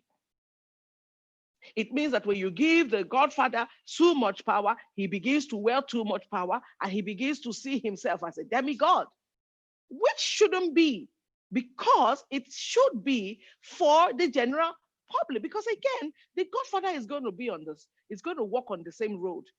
He's going to walk on the same street. He's going to meet the same people. He's not going to be a godfather at one penthouse and then the rest of the people are below. So I think the decadence of the system has affected the good nature of what godfatherism should be. That's my take. Because I believe that every young person must learn. There must be a process. You like the lady that spoke earlier. I didn't get her name well. I'm not very good with keeping names. I'm sorry about that. But she said something that you can't wake up from somewhere and begin to be a president, for example. You have to go through you look at other positions. You have to groom. It's called grooming. You have to groom yourself. You have to be at the grass. You must campaign. You must see the pains of campaigning. You must appreciate what it takes to convince one person to give you your vote, to give you a vote. When you go through that process, then you begin to appreciate the sociology and learning the thinking of the people. But that's not what it is here. Everybody wants to be at the leadership helm of affairs in this country. Everybody wants to be recognized. Everybody wants to be the leader.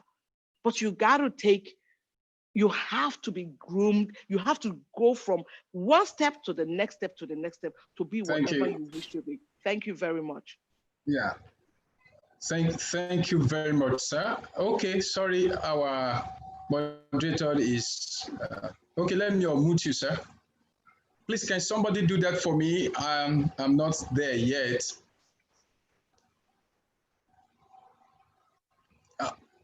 While I'm trying to fix, to unmute Dr. Dayo, His Excellency Omoyele Sowore is around. Please, can you unmute Dr. Dayo for me?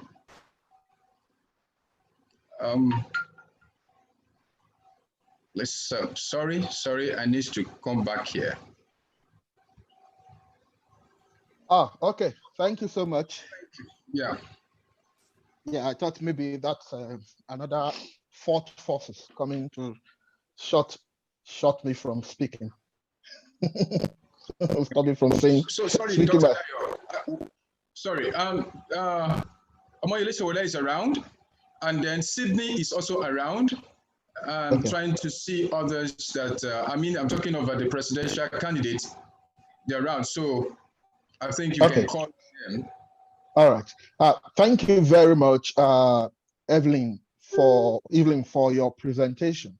I think, the summary of what you are telling us is we need to move from the concept of godfatherism in Nigeria to mentorship, to political mentorship, which has limited negative impact on the person you are mentoring and also the mentor.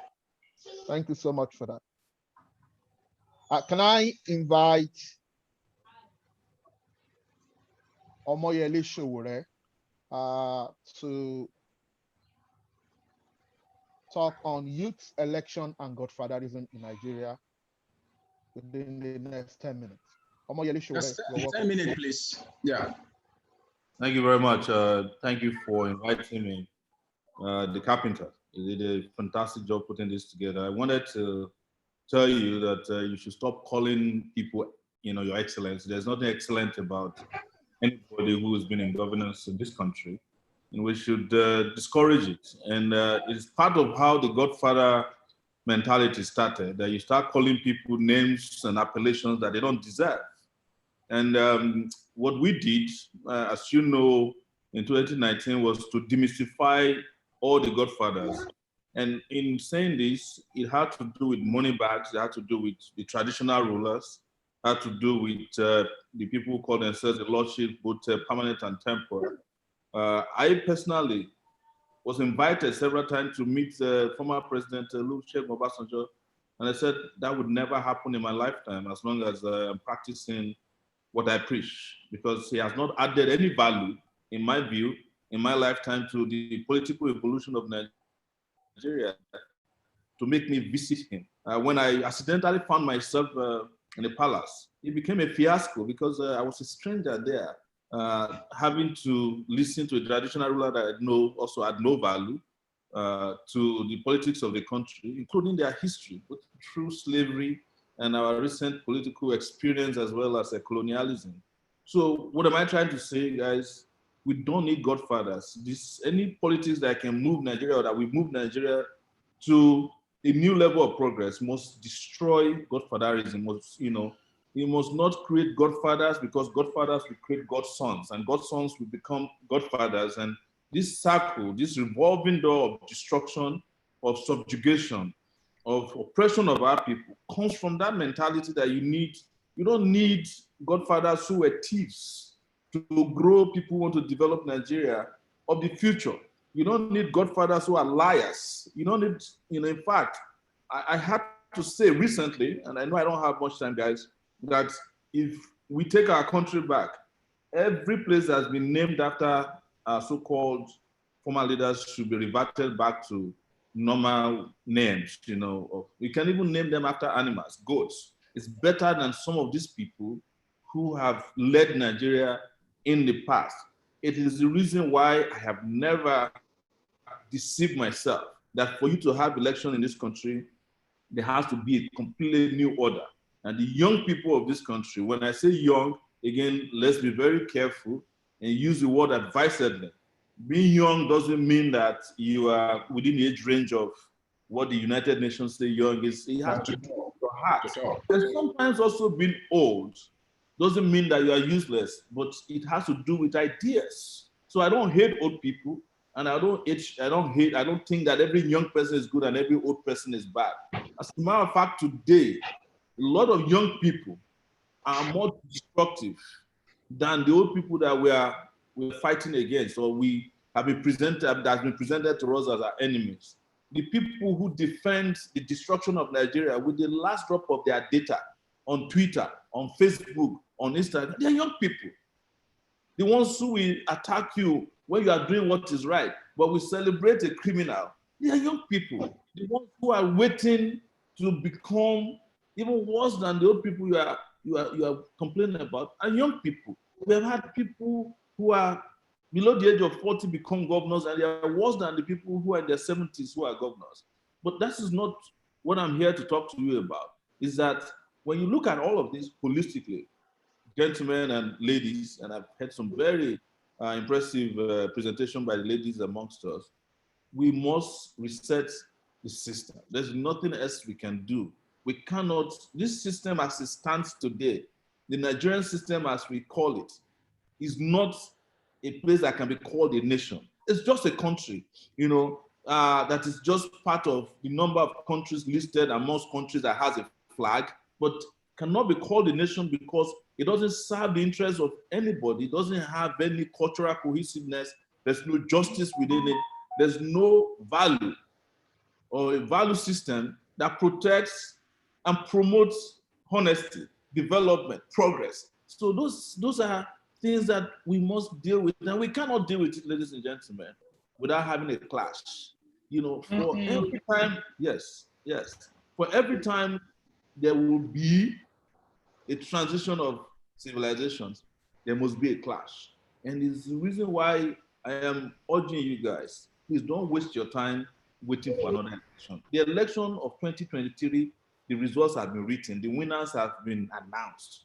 But if you want to have a Nigeria of your dream, fight these guys to finish. I am no longer pretending to anybody that I can go and win election in 2023 as people have advised. It's not possible. But if we can fight and ensure that there is a revolution in this country, and they know that the young people of this country have gotten to a point where they are saying enough is enough. You don't need to tell them that they need to leave the state, because these guys are a bunch of cowards. I'll tell you that. Because I have had confrontations with them and I continue to have confrontations with them. And I believe that if we all can come together and come to a final conclusion and say, look, just like we're tired of colonialism, we ended it. Military rule, we ended it. This is another form of internal colonization that we must end right now.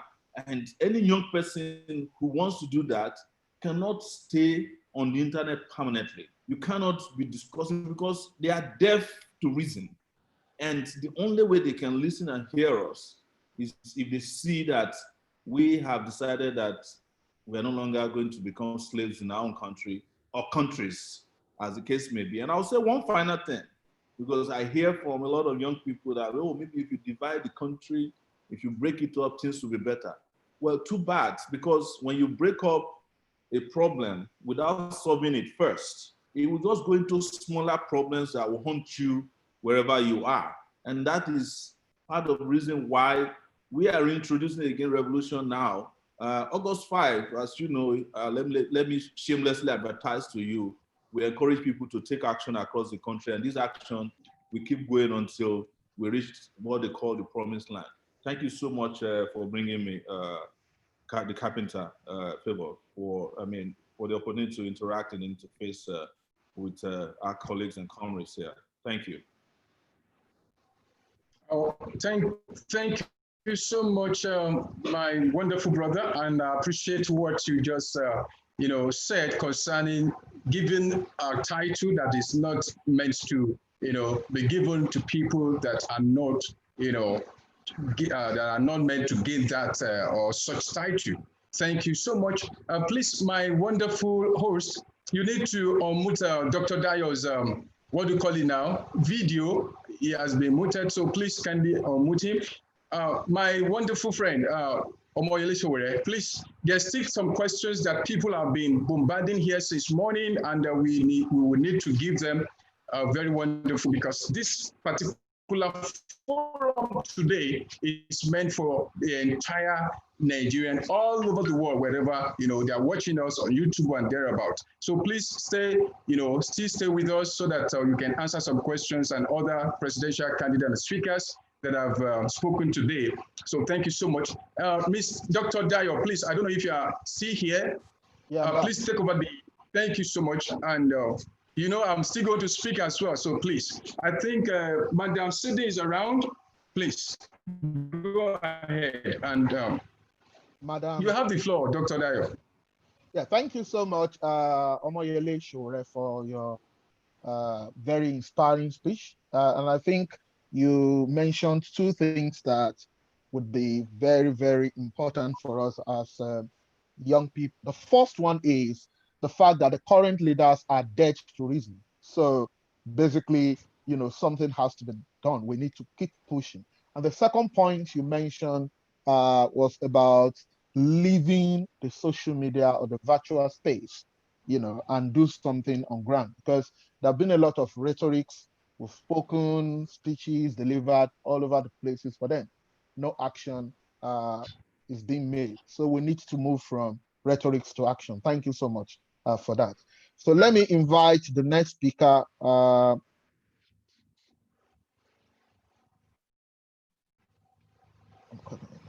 Sydney Iruabuchi.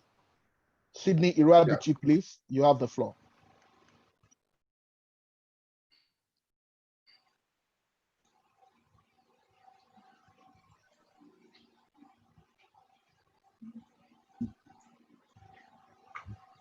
Sydney Iruabuchi, please. Hello, good evening. Good evening. Is that Sydney? Yeah, good evening. This is Sydney on the line. All right, then you have the floor. You are to talk on youth godfatherism. An election. An election in Nigeria. Okay. Yeah. Good evening once again. Sorry, I want to appreciate Dr. Favor and everyone that helped in putting this together, and also want to apologize for coming in late. I was a little bit occupied and engaged, so I had to still find a way to come in. Okay, sorry for my absence at the earlier stage. So that makes me, I wasn't able to listen to what others has to say. Now we're talking about youths, godfatherism and election. We should not forget that godfatherism is not evil, is not bad. Godfatherism is just a leadership concept. In life, we all need someone that can hold us accountable to, someone that can guide and direct us. That's where the godfatherism comes in. The godfatherism concept comes in as a mentoring concept, whereby one can be mentored in any process. It can be in education, it can be career-wise, it can be political-wise, it can be anything you want to do in life. You need someone that can mentor you, and that's where godfatherism comes in. It's just like a leadership. It's just someone that you look up to. So it's not a bad idea. It's only bad idea when you meet with a bad godfather, or you meet with a bad mentor. All right? So we should not forget that godfatherism is not a bad thing. And godfatherism is not by age. It's by the mindset, and it's also by the wisdom that the person acting as the godfather, dishes out to the person that is mentoring or is presiding over. So his godfather is just based on the wisdom that the person has to assume. That's why people have someone they look up, they say, okay, this is my godfather, because they gain a lot from that person. All right. So it's not, I don't take it as a bad thing. It's something that we should, find ourselves in the place that we see people to mentor in a positive way, not in a bad way. So that's the concept of godfatherism, right? So it's because in Nigeria we have taken godfatherism in a political way, whereby we see people acting as godfathers has gone to, their main purpose is the quest of wealth, the quest for power, and the quest for relevance. That's why you will see these guys, go as far as doing the kind of things we see them do, because they still want to be relevant. They still want to be ahead of, everyone. They still want to be the one that caught the shot. So they do everything to get to that position. To them is a do or die affairs. So they don't even care about what comes, the aftermath of whatever acts they must have done is none of their business. What their business is what they gain, what they have to gain, after whatever they have done. So that makes them to be selfish and self-centered. That's the kind of godfathers we have in Nigeria in terms of politics. All right, so we should, what we want to do is find a way that the youth that we are growing to come into politics, not to follow the steps of mentoring someone in a way that you now want to, be the one that called the shot. You should give your mentee a room to also express him or herself in any way, both in ideas, in arts, and in speech, everything. So that the person can be able to bring out his or her own initiative to see how, to bring growth to whatever that is their mission and the goals that we need to do. Then secondly, we also, when we talk about, everybody is saying youth don't have experience. We without the godfathers, the mentors, they are the ones we get experience from. But if in the absence that the people that we call godfathers and mentors are not getting it right, you as a youth want to, stand on your own and, go by what you believe that is right. We talk about experience in politics. We see that the people we are even thinking, or we said that they have experience, we can say what they are giving us. None of them is giving us anything worth it. None of them is giving us anything that we can look up to. We keep complaining day in, day out. And that's the experience that the Nigerians say they want. It's not by experience on, is it the godfatherism we are seeing in Nigeria experience that we want? No. We want the youth to give, as youth are coming, we need them, we need a different mindset of godfatherism. We need a different mindset of mentoring people in politics. We also need a different mindset of governance as a youth, right? I saw someone, a lawmaker in Borno or Zamfara, gave out some items to his people. I gave them a lot, old iron, the one that they used some time years back, and all those things. That shouldn't be. As a youth, those are not the kind of things you think. You take your people through technology. You take your people through agricultural process. You take your people through educational process. That's the kind of thinking a youth in leadership should be thinking. And that's kind of revolution we want. We don't want revolution of, causing the same trouble. That what a revolution of technology. We want revolution of ideas, a revolution of mindsets. That's kind of what we want in our leadership. If we want to have a good leadership, we should follow. Revolution is good, but it's good when we take it in a right direction.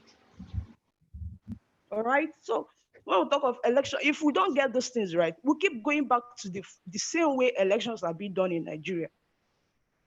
If the youths don't come together, all these youths shouting, complaining every day, every now and then, election, they know where they belong. But until when the youth comes out and, show this is the kind of mindset we have, this is what we want to do, this is what we want to give in our different corners, what kind of leadership are we assuming? What kind of leadership are we showing the people that is around us? Thank you. You have 1 minute more to round up. Right, so that is it. The God for them is just a predecessor and successor thing. A successor needs to look after his predecessor. A predecessor needs to look after his successor for continuity to take place. And continuity, we know, is very good in governance.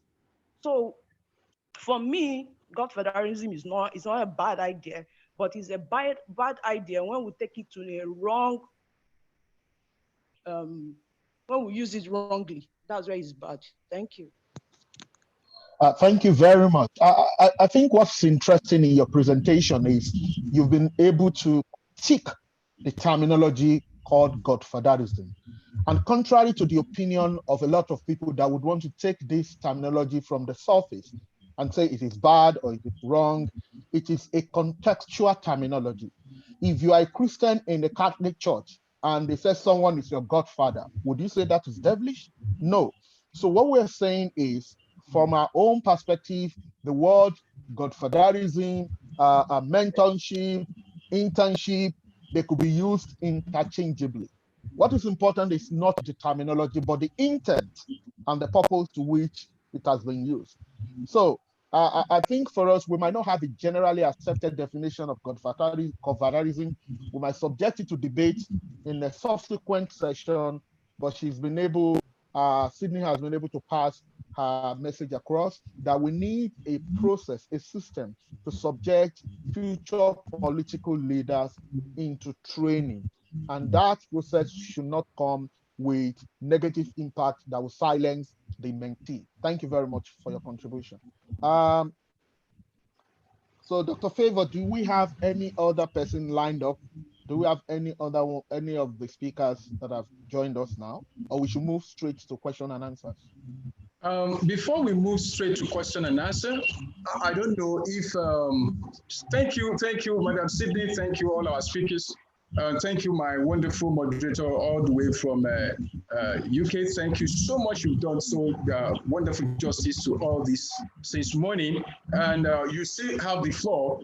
But I want to come in here before, I don't know if one of us is one of the, if other presidential aspirant or candidate they are around, and I would like them to signify through the, what do you call it now, chatting box. I want to say this categorically to every Nigerian that, you know, that you are here and you are hearing us all over the world. Today is the day I believe that God has given to us to undo the wrongs. We need to talk to ourselves. We need to make sure that things will no longer continue the way it's continuing right now. We need to now talk to, there's something I call orientation intelligence. That was 2019. That was the philosophy that I came up with in politics. And today we've seen that, okay, if we continue this way, yes, we have received Sydney and Madam Okereke has given us their conceptualized definition of Godfatherism. But as far as Nigeria is concerned, Godfatherism to me is a taboo. Godfatherism to me is something that is no-go area. When you say you want to, there's difference between mentorship and Godfatherism. When you are mentoring, because I've been into leadership corridor for the past 20 years. I'm not talking about politics. I'm talking about leadership. There's difference between these two entirely. And I'm so happy for every one of us, the youth that are here today. We are speaking to ourselves. And thank God for Shoya. Thank God for all our speakers that are talking to our own mindset, because everything has to do with mindset. Thank God for Mr. Dele Barrister. Fellow Nigerians, enough is enough. I'm telling you, everybody wants to go to heaven, but nobody wants to die.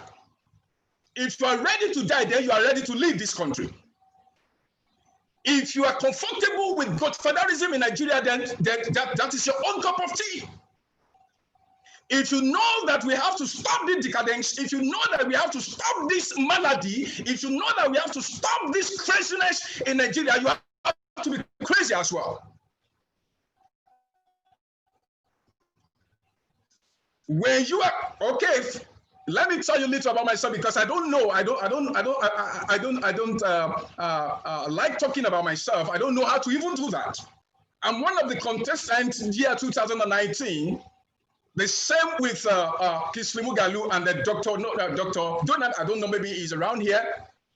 I've been told that Dr. Donald has just come in. Perhaps maybe you round up your presentation, and then we could open the floor for him to give his own presentation. Thank you, sir. Then I say, I think I also deserve 10 minutes. Yeah, no, I'm not rushing you. I'm just saying that, you know, to notify you that he's here, because you are trying to give us a very important information, and you were talking about your background. So you still have like 5 minutes. You have 5 minutes more. Thank you, and that is why I don't even like talking about my background. If you want to know me, just I'm so sorry. Just go on Google and just press my name there. You will see everything about me. I said when democracy turned like kakistocracy, democracy is inevitable. Let me repeat myself. When democracy turned kakistocracy, mobocracy is inevitable. What do I mean by, you all know what democracy is all about, but kakistocracy is all about government ruled by evil men. Nigeria is ruled by evil men for ages. Enough. Now, somebody was asking that how are we going to get ourselves? We have two options. And what do I mean by mobocracy? Mobocracy is government by you and I. We have to seize this government. See, power is not taking, but power is not given but taking.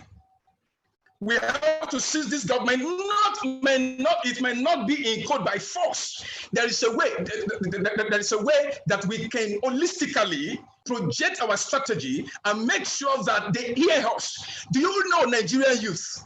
Firstly, I wouldn't want us to be batching on one another. That's number one. When Sowore and myself and other people that have spoken, when we came out, you said that we are not capable, we are not experienced. Tell me if a virgin lady is experienced to make sex with her husband. I don't know how many experience with a virgin lady has before she can have sex. I married a virgin woman. I married a woman, with a virginity when I got married. 7 years ago.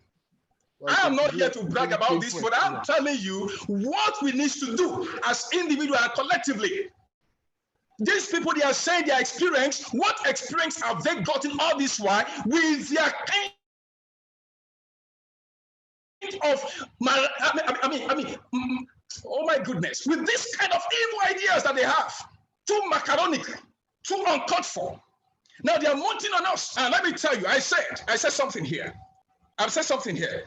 I said it's not possible to have 67 million Nigerian youth and yet no one qualifies to take the top holder role. This woman, Sydney is here, Sowore is here, and Donald is here, and Madam Okere is here, Ahmed Buhari. Every one of us, we are capable to lead Nigeria. We need to start encouraging ourselves. Now, I want to give two options to lead through as from now. Number one, we have to change our orientation concerning ourselves, concerning yourself.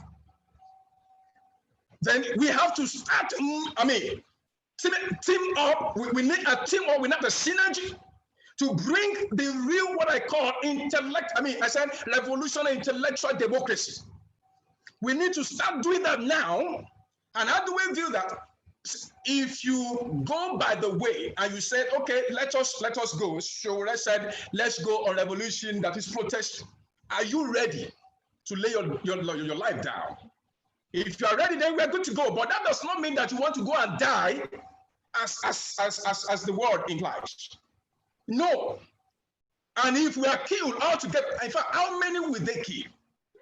They kill us, they kill themselves. Who are they going to govern?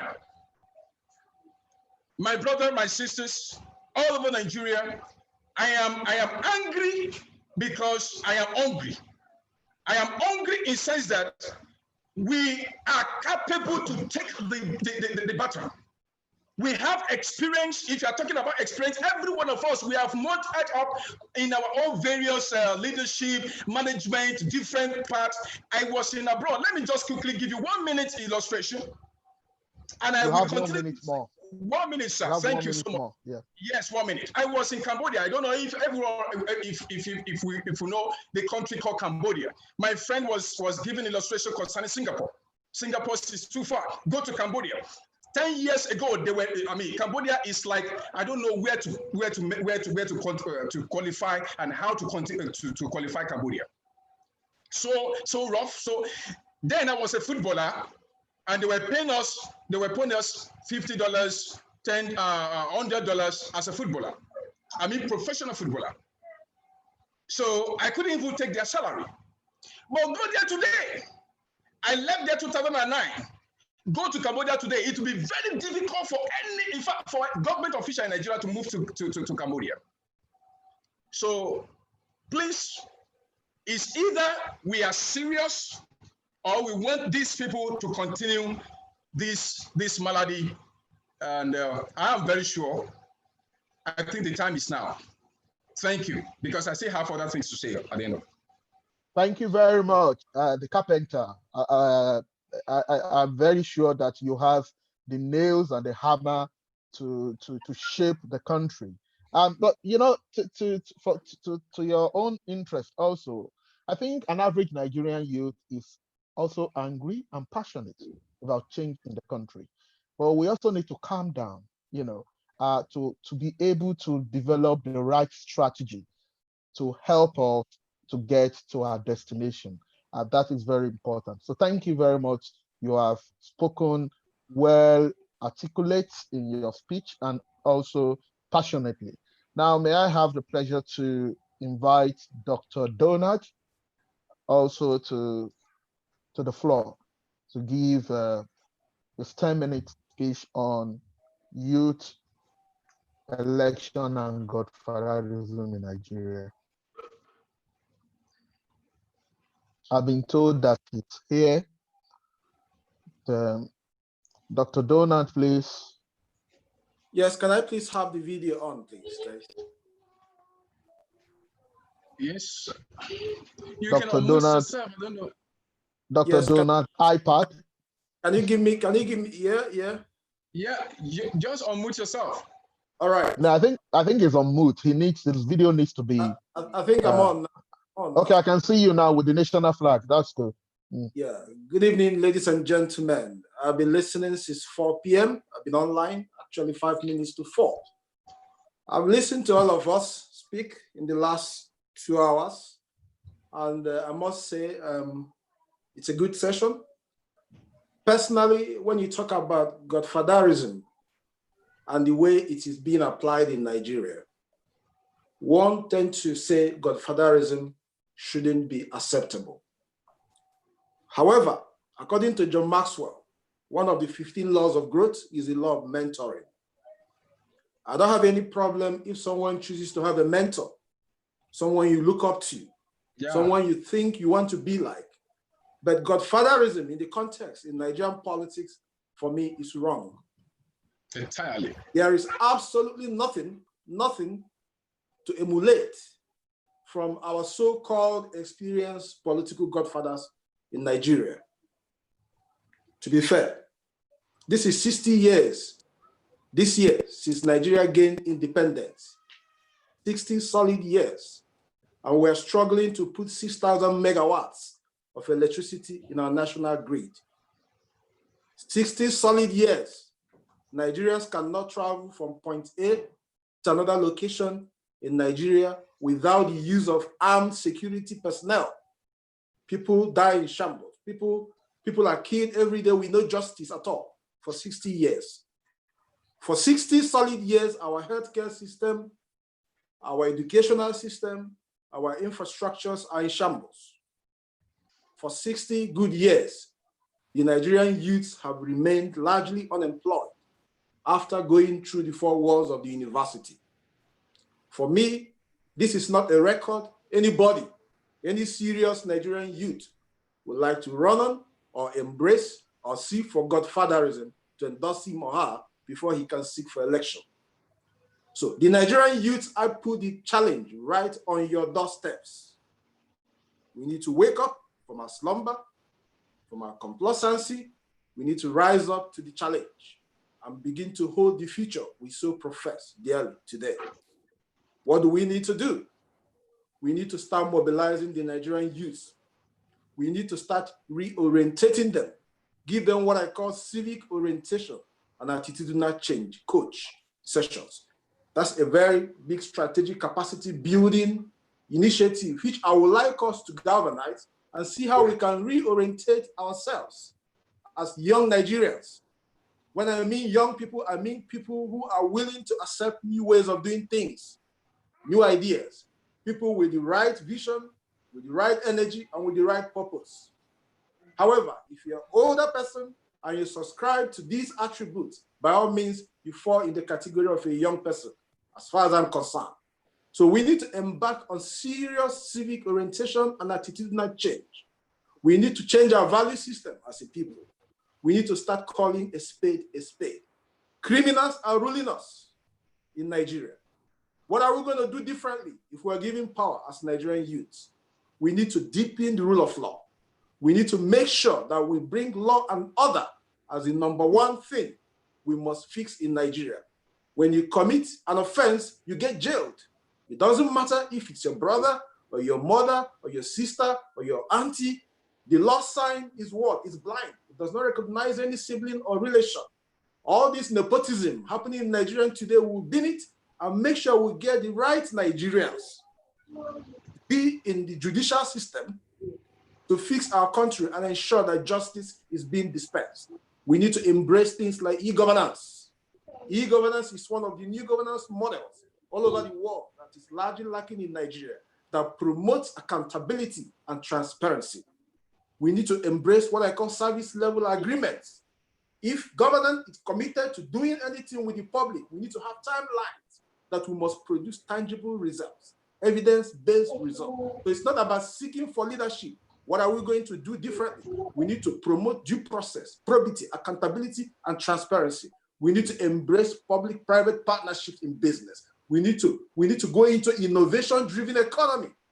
There are many talented Nigerian youths wasting in the streets of Nigeria with nobody to support their innovation. The new governance we are advocating as Nigerian youths, we do what? We go to the streets of Nigeria, put the resources required to develop these talents in order that we can build a new Nigeria of our dream. So I have a message for the Nigerian people. I believe it is time the Nigerian youths wake up to the challenges at hand in our country. We are in a very big mess, and there is not going to be any shortcut or miracle in fixing Nigerian problem. Nigerians no longer travel from one location in our country to another without the fear of being robbed or kidnapped by criminals and bandits. The use of armed security personnel by civilians have become the new normal in our country. Our security system has been grossly compromised. A situation where you see civilians flying in their private vehicles with police pilot plate numbers. It's unacceptable. It has compromised the Nigerian security system, and our so-called leaders are watching. Is this the kind of things we're going to emulate from the so-called political godfathers? Yes, we need finance to execute election. But if Nigerian youth understand that the future of the country lies in our hands, then we will reject the so-called godfathers and their finances and embrace the sort of youths that will give us the sort of future we so earnestly desire. Right. Now, on infrastructure, healthcare, and educational system, like I said earlier, they are in total shambles. Our leaders over the years, in their inferiority complex, have deployed our national resources to develop other nations like the UAE. Go there and see the amount of money deployed by Nigerians in developing other nations. What else is stupidity? What else is foolishness? What else is wickedness? Are these the sort of people we should emulate our political godfathers? The answer is no. Let's run on our own accord. Let's run on our own vision. It was in 1962 that President Jack Kennedy took a tour to NASA, and he saw a janitor in that environment. He stopped by and said, "Mr. Janitor, what are you doing here?" And he responded and said, "Mr. President, we are helping to put a man in the moon." Because there was a shared vision. The Nigerian youth must subscribe to a common vision of what?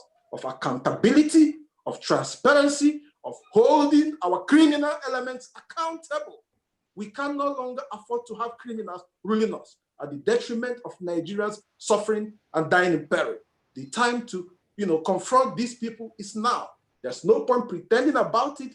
The nation is in a deep mess. Deep mess. We cannot continue like this as a nation. And I believe that no challenge is too great, and nothing we want for our future is beyond our reach. Let's rise up together. Let's continue to engage. Let's continue to sensitize younger Nigerians. Let's reorientate them. Let's give them the new ideas, the vision they require to key into the new Nigeria of our dream. The time is now, my people. Thank you very much. Thank you. Dr. Dayo. I don't know. Okay, let me search. Please. Thank you so much. Yeah, I've been trying to unmute myself, but I don't know why it's not working. But then I'm live now. Thank you so much for this explosive presentation from Donald. I think what's interesting in your presentation is you did not just mention the problems, you also link them together to let us understand that these problems, they exist as individual problems. They also have some interactions one driving the other. But what is quite interesting about your presentation is you've been able to, develop a roadmap that perhaps would enable us to move from where we are to where we are going. And that is what I think we should be focusing on, because like I said, if you wake any Nigerian youth up in their dream, they can tell you everything about the problem of Nigeria. The problem of Nigeria is not an intellectual subject. It is a reality, okay?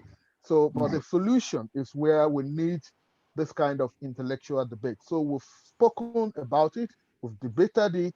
Now, how do we move forward?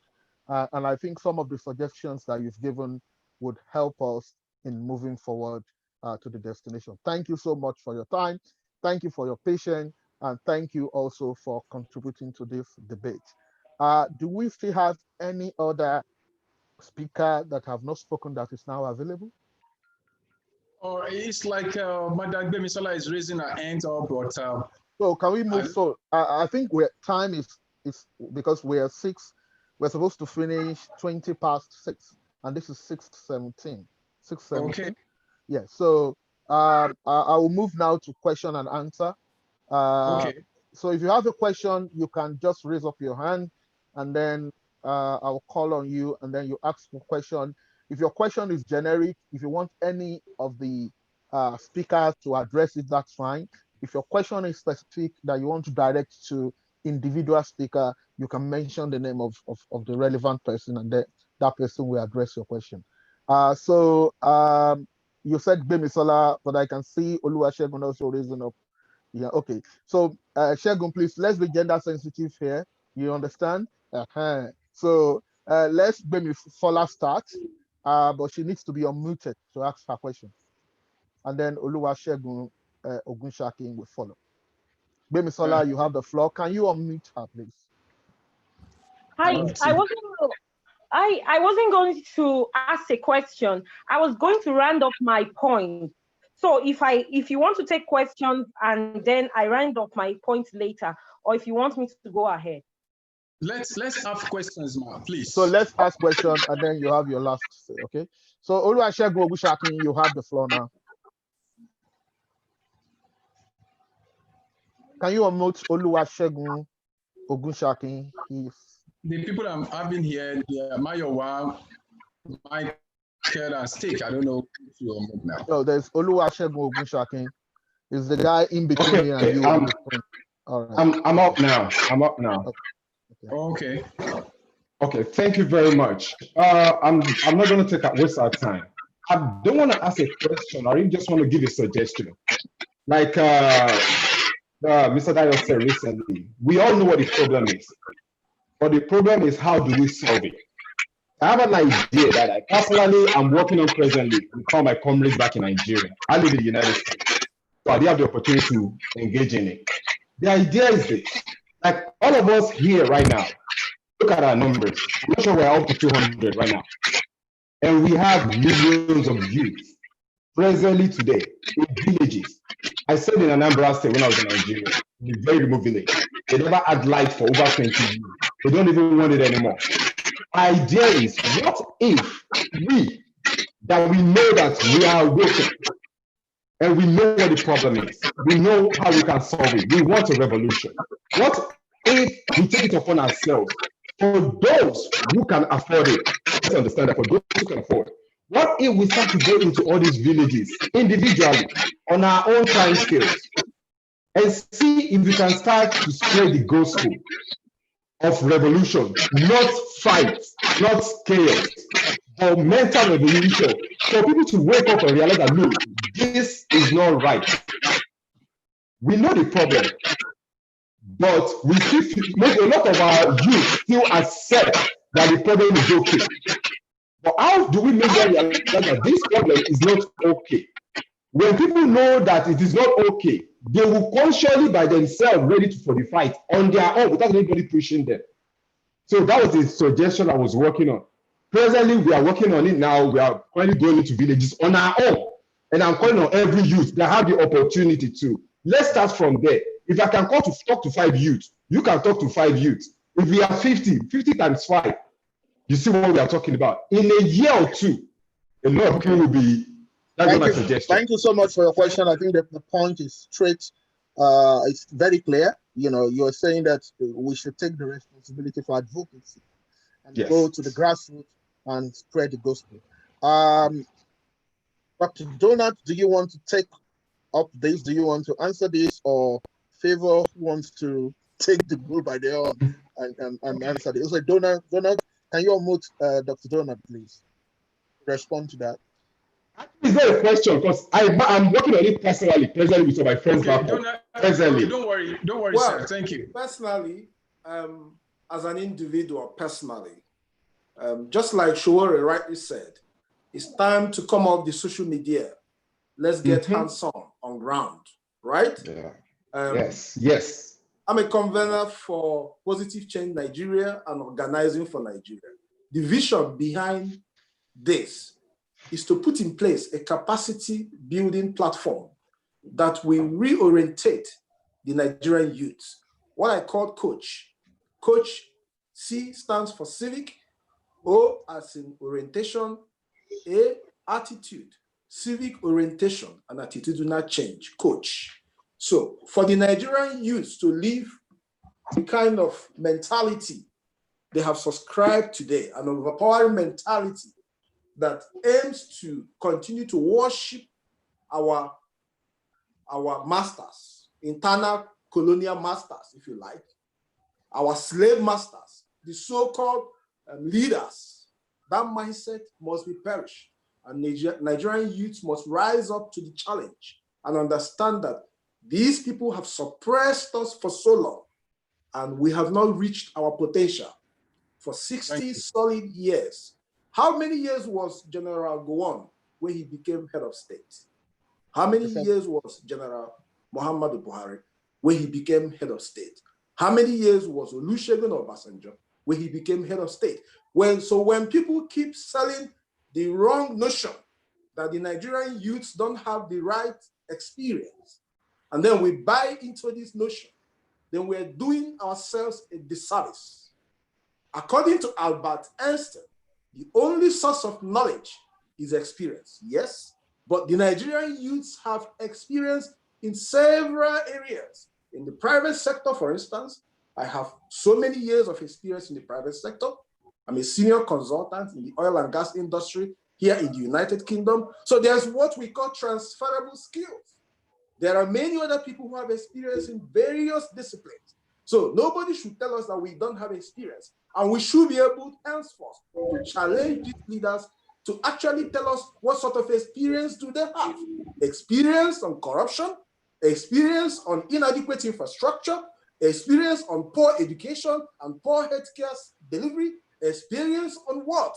So what are we going to leverage on the experience? So it's time for us to organize.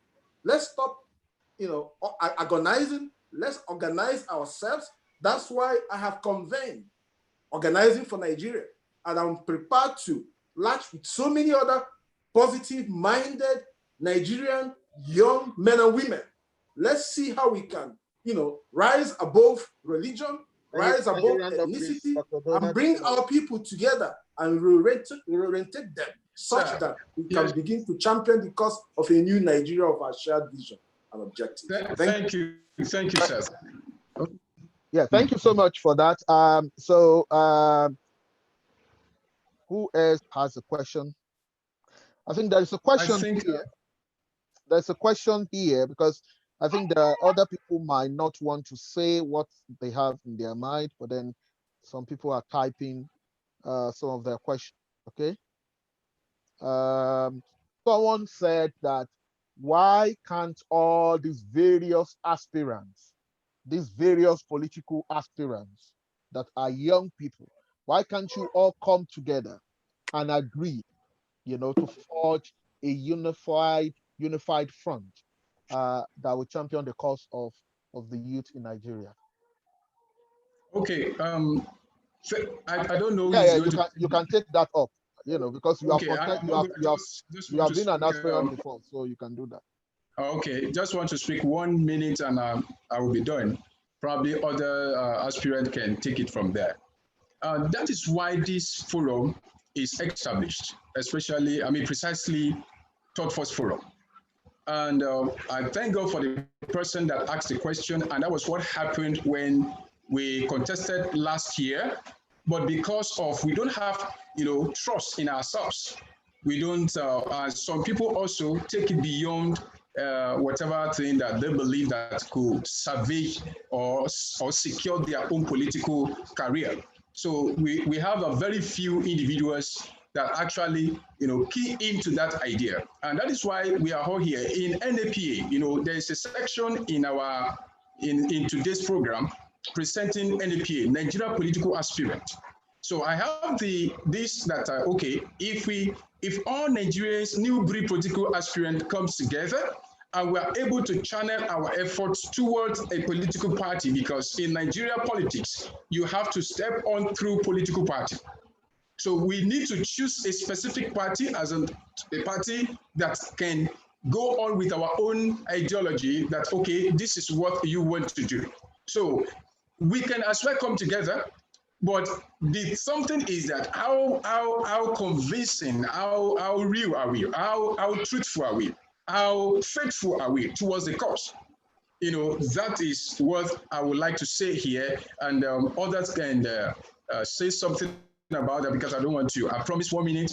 I have a lot to say in regards to that, but say something. Yeah. Thank you so much for that. So I think going forward, we are going to wrap this up in the next 10 minutes, because we've been here for more than 2 hours, and under the safety and health precaution, you can't just stay glued to the screen for 2 hours without, giving yourself some break. So I think we've been here for so long. Can I welcome 2 questions? So we have 2 questions from the floor, and then that question could be answered by one person, so that we can, summarize today's discussion. Does anybody has a question to ask?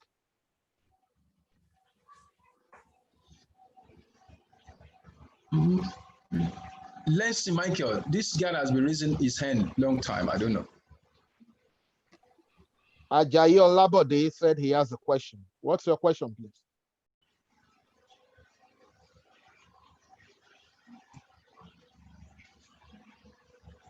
Okay, so someone has asked the question. He said, how can a revolution work in a country that is impoverished? That's one question. Hello? Yeah. Is that Ajayi Olabode? Can you hear me? Yeah. Okay. Question, please. I want to say a very big thank you to everybody who has spoken so far. Now, my question is this. I'm a student of literature in English, and so I'd like to ask from the perspective of that point of view. Now, I read a book titled Born on a Tuesday. It's a novel by L. Nathan John. And after reading that book for my master's, I discovered that that book actually summarizes the Nigerian problem from the perspective of the North. Okay, it was from then I was able to understand the problem of the Amajiri system, and the fact that the Amajiri is like a walking time bomb in the hands of any politician who use them during election period and then rig the whole process. It was also from that book I was able to understand that the process of getting these people perpetually ignorant and uneducated, not giving them education, actually helps these feudal lords, in quotes, to ensure that these people are repressed continually. Now, for us here in the South, we are literate, but not everybody here actually has come to the consciousness of the fact that they need a change in the system. Not everybody, because if everybody actually has that understanding, then we'll all get up to working towards it. So many of us, we have this mindset that Nigeria starts and ends here in the South. Is the reason why there's so much noise here in the South about all of these things, but the numbers are there up in the North. My question is, how can we, with all our talks today and everything that we've said so far, how can we galvanize the North, the Northern youth population? How can we conscientize them so that they also begin to desire a change in the status quo? Thank you very much. Thank you. Ure is here. He would like to answer the question, or one of the aspirants. Ure, can you answer the question? You need to unmute Omo Yele Sowore, please. Well, I think you should be All very right. much. Now, Yeah. Yeah. I had to wait because there's going to be questions, and I'll take your permission to leave after answering this question. My question would directly address why a revolution is possible when people are impoverished. And I want to draw the attention of people who are watching here or who are speaking to what caused, there's 7 reasons why there was a revolution in France. And I will concentrate on the last reason. It was because of the rise in the cost of bread, food, simply. So the impoverishment we are talking about is in itself objective condition for a revolution.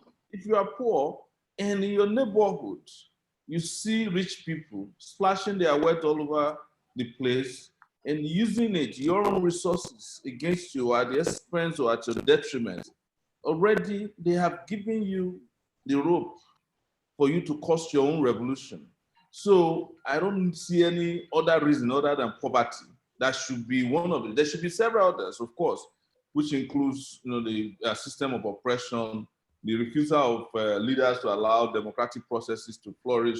But if you look around you and you have studied causes of revolutions around the world, the French Revolution, American Revolution, the Cuban Revolution, and even the uprising you had in the Arab states, including even the Malian revolution that is ongoing now, in which our president and the former president took private jets, 2 jets, presidential jets last week to go and discuss. Same conditions. In fact, our own conditions are worse, And to the question about how to mobilize the North, let me explain it to you. If you've ever believed in the North, you know that the people who are craziest is the northern part of the country. It's only that the way they move is different from the way we move. The moment they start, all of us that are talking Turanci here, as they call it in the North, you'll be amazed at how they move and how they fight. It's just, yes, I agree. And one of the things we want to do is to find a way to speak to all these issues in Hausa language, because unlike the Southeast and the Southwest, people in the North still speak likely the Hausa language. So guys, I want to thank you guys once again. Let me make one final request, and that is if you're on Twitter, please, let's follow each other, because sometimes just, bouncing off of each other's with these ideas on Twitter, on Instagram, we become the revolutionary social media influencers. Right now, the social media influencers are just commercial, transactional people mostly. And we cannot leave the fight now to commercial influencers or even entertainers, because this Nigerian problem is no longer funny and it's no longer entertaining. And you must have seen that even this year, generally, their so-called BB Nigeria is not doing as well as it used to do, because people are asking, okay, after the BB Nigeria, what's next? So thank you guys so much. And like I said, I will leave my Twitter account here is Yele Sowore. It's very easy. It's at Yele Sowore. Let's follow each other and let's continue the conversation privately. Thank you all. I appreciate you, and it's a great opportunity to meet you. And I hope that in our lifetime, we will be able to realize a nation of our dream. Whether it's Nigeria or it's called another name, or we change the name altogether. Whichever one it is. Thank you so much, Yele, for your time and your contribution. And then let's the conversation continues. And I think, we'll not be tired of pushing. Thank you so much. Any other question, please, from the floor? Let's just take two questions, and then Can we have 2 more questions, and then all the speakers will just have 1 minute more just to give their final comment, okay? Yeah. Okay, good. All right, good evening. 2 more questions, please.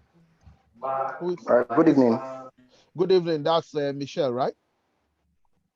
Oh, Michael, okay, sorry. Someone was asking a question.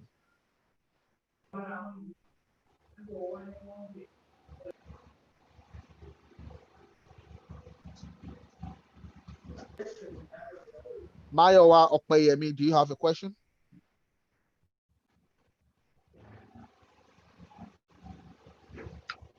All right. Yeah. Okay. In the absence of questions, I think we'll move to wrapping up this event. I would like to call on, I think Gbemisola initially wanted to make a final comment, and this will be 1 minute, and then I will call on every other speakers to make their final comment. So Gbemisola, you have the floor. Can you unmute Gbemisola, please? 1 minute, please. Dayo, thanks for having me again, and Dr. Favor, the carpenter, thanks for having me again too, and everybody. Okay, so basically what I would like to say to round up has to do with experience, twofold, experience and of course, there is a question, you know, the way we keep saying, what should we do? What should we do? And the idea that we said, like, personally, I believe that you should not just come up and say, I want to become a president. Now, when I said that, and the carpenter was saying that, you know, the issue about virginity or no virginity. Okay, that was the example he cited.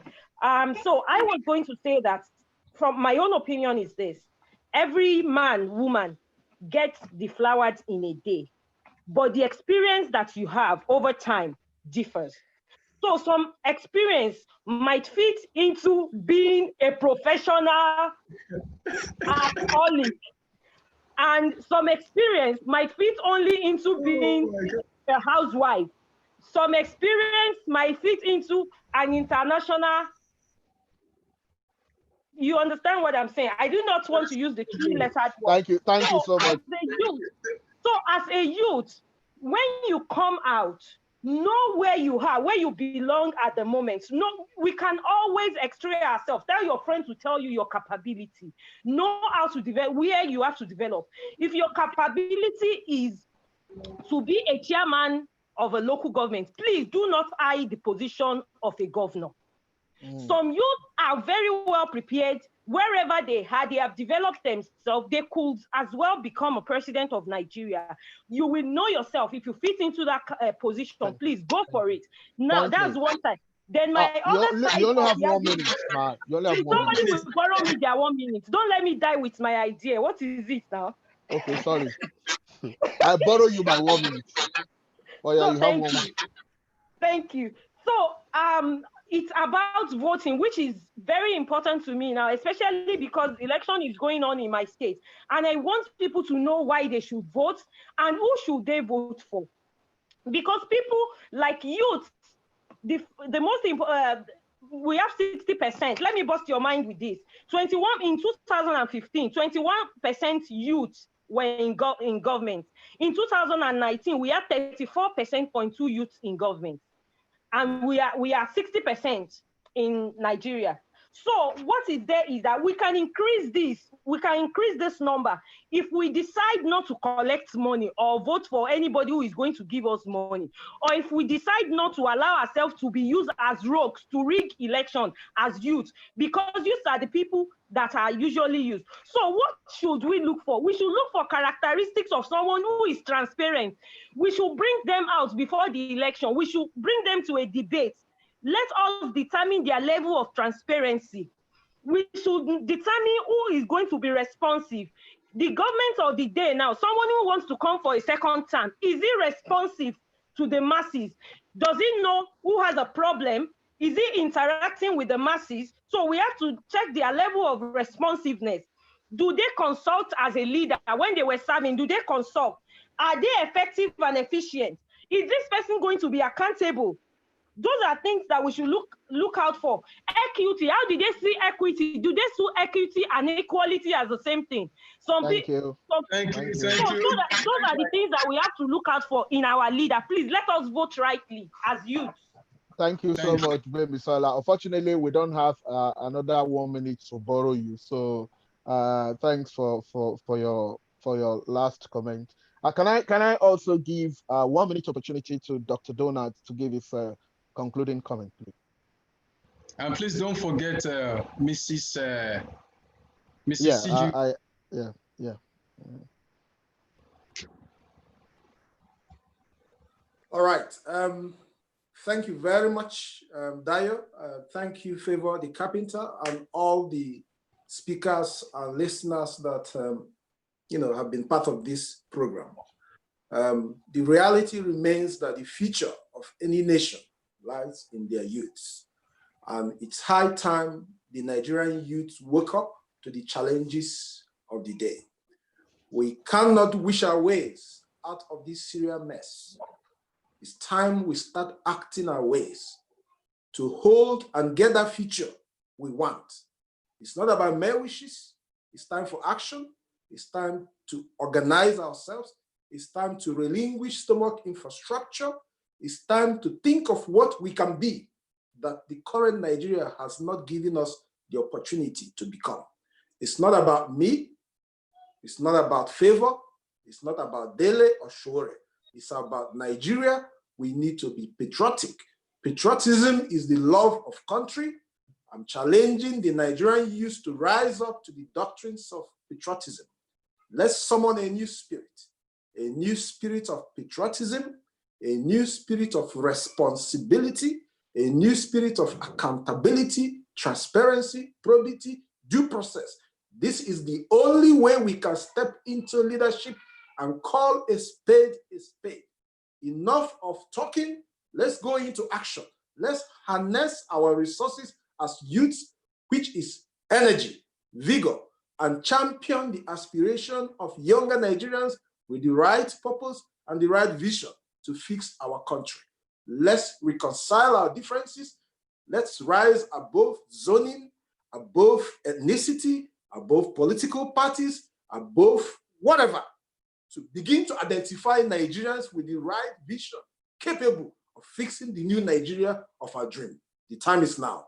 Thank you very much. Thank you so much, Donald, for that concluding remarks, which perhaps really summarizes all majority of the points that have been mentioned today. Thank you so much for highlighting the need for us to come together, to forget about our differences, cultural, religion, and ethnic differences, to forge a common front. And may I also call on who else? Dele is there. Dele, please. Yeah. Dele, can you give your concluding remark? Just 1 minute, please.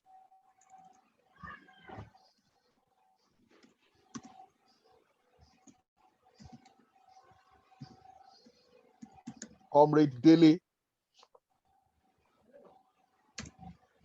Yes. Oh. Hello.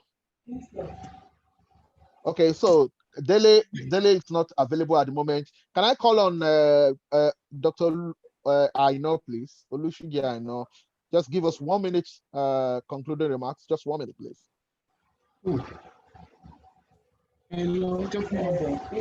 Okay, thank you very much, Dio, the moderator. You've done extremely well today by saying revolution, and it's something that will help us to kind of stimulate the entire conversation that we've been talking about. But again, revolution is not just a function of physical protest. It's also a function of our personal determination, our consciousness that we must begin to, change things. We must begin to change the narrative. We must begin to push. The time for talk must come to an end. It is a time to put to action everything that we believe in. So I want to encourage everybody, push until something happens. You must first be angry within before people can see your anger, physically. So it's not only a function of physical revolution, but it's a function of our heart, our mind, and our mindset to be totally, determined to change things as we make progress. Thank you so much, Dr. Favor, and everybody for this opportunity. I hope to see you guys some other time again. Thank you so much for that. I know. Thank you so much. Just keep moving. If you cannot walk, you crawl. If you cannot crawl, you run. Just keep on moving. Thank you. Can I call on Siju Ade to give her final remark? Just 1 minute, please. She needs to be unmuted, please. I don't know. Can you unmute yourself, please, Madam Siju Ade?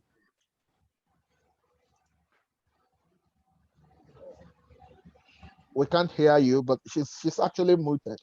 She needs to be unmuted. I can't get. Thank you very much. I've been All able right, to then. do that. All Thank right, you. then. Thank you. Yeah. The running theme throughout this conversation that we've had today has been revolution. And what is revolution? Revolution is an overthrow of government or social order in favor of a new system. We need a new system, and that's been apparent, for years now. And how are we going to do it? It is when we take action. What will our action look like? Look at my fingers, my hand here. 5, and they're not all the same. We are not all the same. All our contribution will contribute differently, whether it's in activism, whether it's taking political party, whether it's being a local government chairman, whatever it is that you're going to do something, but be part of the system, be part of the process. And whatever part you take is equally as important as being a president. The issue is we all want to be president, but nobody wants to go out to do the campaigning. When I became a councillor here in the United Kingdom, I was campaigning in the cold. You know how cold UK is? Snow, my fingers were gone. I couldn't feel my feet, but I knew that I wanted the seat, and I went out to campaign. You are blessed with sunshine. We are not blessed with such sunshine that you have. So until we go out to every street, every looking corner to get our message, our politics across, this revolution will not happen. It will not take place. It's not good enough that we're on social media making noise. We need to go out to the people, because there are still vast majority of people that don't have access to social media that will vote for you or vote for the person that we want to be in power. Until we get out there into the street to everybody, whether rich or poor, and get our politics, our message across, we will not take this country, we will not take the country Nigeria, because I'm in the United Kingdom, but the people that are in Nigeria, you will not be able to take Nigeria until you go out and actually campaign. And everybody is equally important on the political ladder. Thank you very much for having me, Dr. Carpenter, and everybody. You spoke wonderfully. Thank you, everyone. Cheers. Thank you so much, Shijuade, for your closing concluding remarks. I think the summary of what you said is that you cannot change a system from outside. You need to be part of that system. So perhaps you need to be in the system to understand where changes could be made. But again, others will also argue that you can also influence change from outside by shaking an existing system. So that is open to debate. Can I call on the convener of this forum, which is Dr. Favor, to give his closing remarks? You have 1 minute. I can't borrow you 1 minute, but you have 1 minute. Thank you. Okay, Madam Gbemi, she's raising her hand up. Thank you, my friend Donald. Thank you, my wonderful friend. Yeah, I will call her afterwards. Yeah, Dr. Luchiji, thank you. Sydney, thank you, everyone. My wonderful friend as well, Chief Okere, thank you. Now, my moderator, thank you for taking this upon yourself. It was an impromptu kind of engagement, and you really did, extremely well. I want to say thank you and God bless you. I want to say God bless Nigeria. Please speak positive wherever you are. Think positive on Nigeria, to Nigeria situation, and anything you want to do concerning Nigeria. Just make sure that you are part of, and that is why I said Nigeria does not belong to them, it belongs to us. So it is high time that we take it and we make sure that it is in a right, with right people, with right mind. Thank you and God bless you. I'm grateful. Thank you so much for the initiative. Thank you for bringing this together. Gbemisola, do you have something to say, or we should just conclude? Is it Sydney? Sydney is there, and Madam Sydney has not spoken.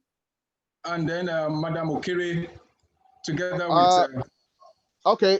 In the absence of further contribution, I think we can bring this event to close. I want to sincerely thank all the participants who have taken their time out of their busy schedule to join this conversation.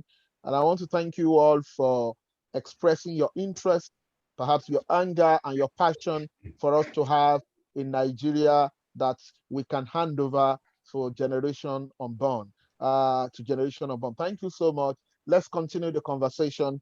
And like one of the questions asked, let's try as much as possible to be leaders on our own, in our own little way. You know, we don't even need to contest for any position. We can go on the street, go to our local government, you know, the people that you influence. If you send money to anybody, if you are overseas, you have some level of influence on them. Try to preach this good governance to them, and let's see that all our efforts will yield positive outcome at the end of the day. Thank you so much, and I wish you all the best. Keep safe and be protected from COVID-19. God bless you all. Thank you. Thank you so much, Mr. Dayo. Yeah. Dr. Olusiji, thank you. Dr. Donald, thank you. Everyone, thank you so much, and God bless Nigeria. Thank you. Yeah.